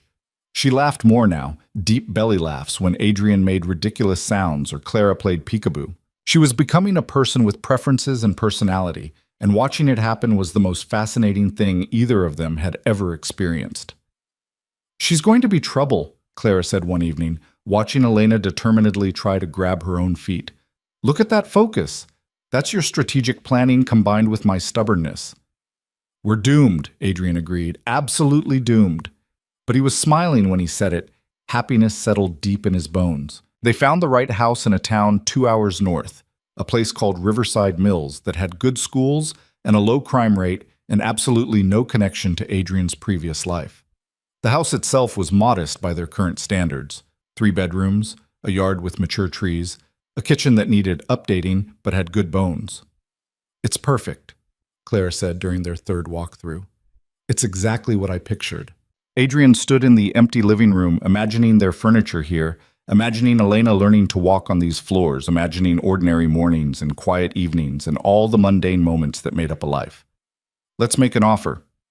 The sale went through quickly, cash purchase under Clara's maiden name to avoid any connection to Romano Holdings. They spent 2 weeks moving essentials, setting up security that was thorough but invisible, establishing themselves in the community as a young family, relocating for work. Their new neighbors were friendly but not intrusive. A retired teacher on one side, a young couple with a toddler on the other. People who waved when they saw you but didn't ask probing questions about your background. This is weird, Adrian said their first night in the new house, lying in bed and listening to the unfamiliar sounds of a different neighborhood. Good weird, but weird. You'll get used to it. Clara was curled against his side, one hand resting on his chest. We both will. This is what normal feels like. Elena woke crying at 2 a.m., and Adrian got up to feed her, moving through the new house by memory that wasn't quite established yet. He settled in the nursery's rocking chair, Elena drinking her bottle with drowsy determination. Welcome to your new home, he told her quietly. Your mom and I did some questionable things to make sure you could grow up here safely. But you don't need to worry about that. You just get to be a kid, get to have friends, and go to good schools, and never wonder if your father's work is going to put you in danger. Elena's eyes were already drifting closed, milk-drunk and peaceful. Adrian finished feeding her, changed her diaper, put her back in the crib with the gentleness of practice. Then he stood there watching her sleep, feeling the absolute certainty that every difficult decision had led to this moment. The first few months in Riverside Mills were an adjustment. Adrian had to learn how to fill his days without the structure of council business and strategic planning. He took up running, discovered he enjoyed the meditative quality of it. He read books that had nothing to do with power dynamics or organizational structure. He learned to be present instead of constantly planning 3 moves ahead. Clara went back to school part-time, taking online courses in early childhood education, something she'd always been interested in but never had time for. Elena hit 6 months and started eating solid foods, which turned every meal into an adventure in mess management. They made friends with the couple next door, Mike and Sarah, whose daughter Lily was a year older than Elena. Started having casual dinners together, the kind where kids played on blankets while adults talked about normal things like home repair and local politics. This is nice, Sarah said one evening, watching the girls babble at each other. You guys settling in okay? Better than okay, Clara said, and meant it. This is exactly what we needed. Adrian caught her eye across the room, saw the contentment there, the peace that had been missing for so long. He felt it too. The absence of constant threat assessment, the ability to focus on immediate concerns instead of potential dangers 3 moves out. Marcus called once a month with security updates, brief check-ins to make sure everything was stable. The calls got shorter each time as the months passed without incident. The old world was moving on without Adrian, the council structure functioning exactly as designed. Brennan's doing well, Marcus reported during one call. Settled a major territorial dispute last week without any violence. The families are starting to really trust the system. Good. That's good. Adrian watched Clara and Elena playing in the backyard through the kitchen window. How are things otherwise? Quiet. The structure's holding. A few minor tests here and there, but nothing that requires your involvement. A pause. You're really out, boss. Successfully out. Adrian felt the finality of that settle over him. Thank you, Marcus, for everything, for helping make this possible. Just doing my job. You take care of your family. That's the most important thing now.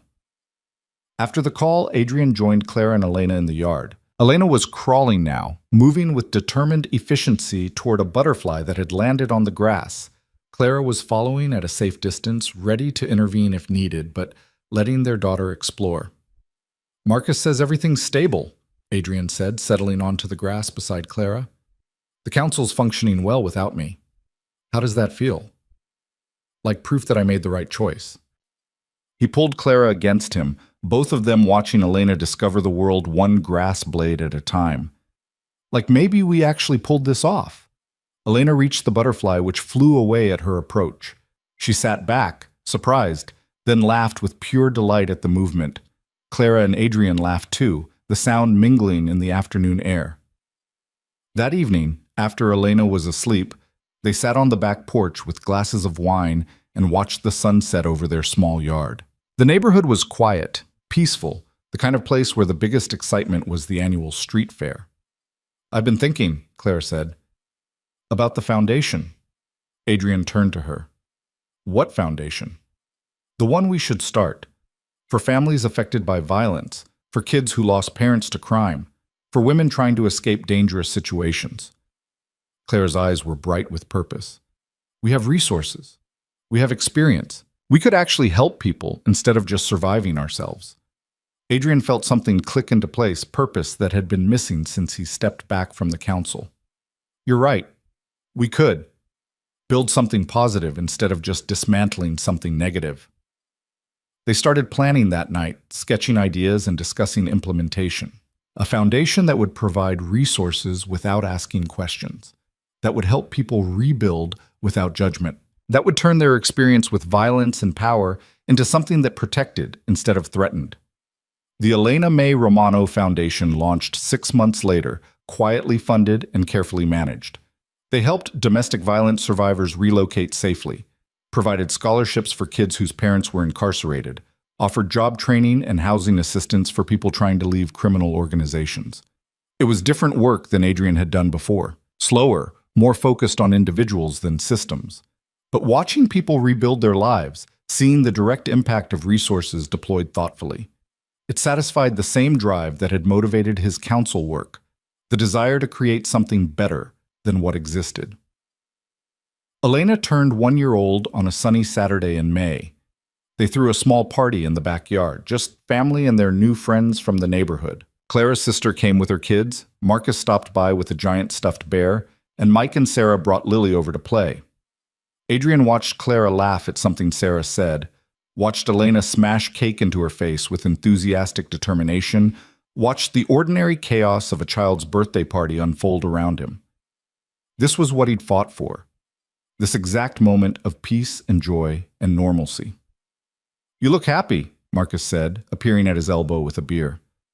I am happy, happier than I've been in years, maybe ever. Adrian accepted the beer, clinked bottles. Thank you for making this possible, for protecting us while we figured out how to protect ourselves. Always. That's what family does. Marcus watched Elena discover the joy of throwing cake. She's going to be something special, that one. She already is. As the sun set on Elena's first birthday, as Clara put their exhausted, cake-covered daughter to bed, as Adrian cleaned up the backyard with the satisfied tiredness of good exhaustion, he felt the absolute certainty that they'd made it, had survived the transition from his old life to this new one, had built something worth keeping. That night, lying in bed with Clara curled against him, Adrian said the thing he'd been feeling for months but hadn't found words for yet. I love this life. This ordinary, boring, peaceful life. I love it more than anything I had before. Even though it means giving up power, control, the ability to influence major decisions, especially because it means giving those things up. Power was exhausting. Control was isolating. He gestured at their bedroom, at the house around them, at the life they'd built. This is real. This matters in ways that Empire never did. Clara lifted her head, kissed him softly. I love you for choosing this, for choosing us. I love you too, for giving me the chance to choose differently.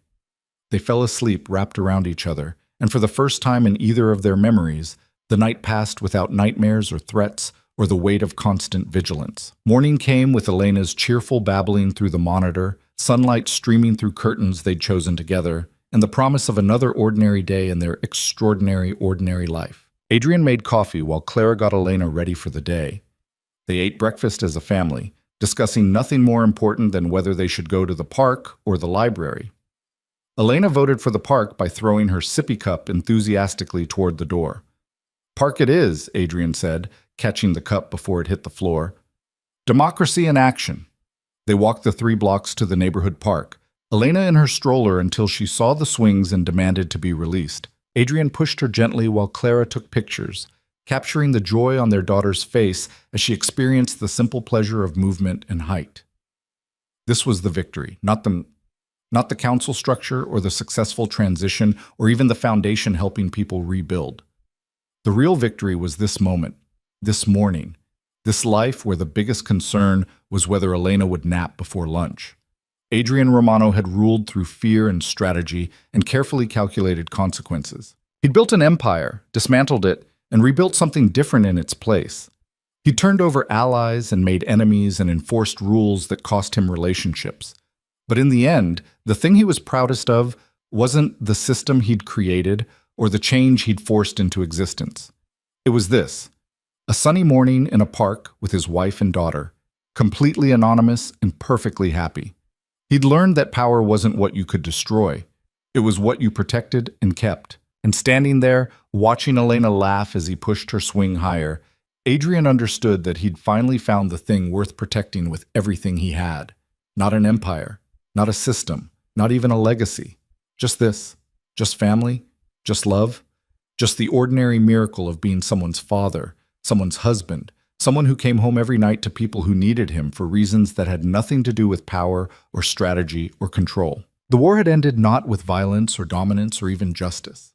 It had ended with a choice to value peace over power, partnership over isolation, and presence over influence.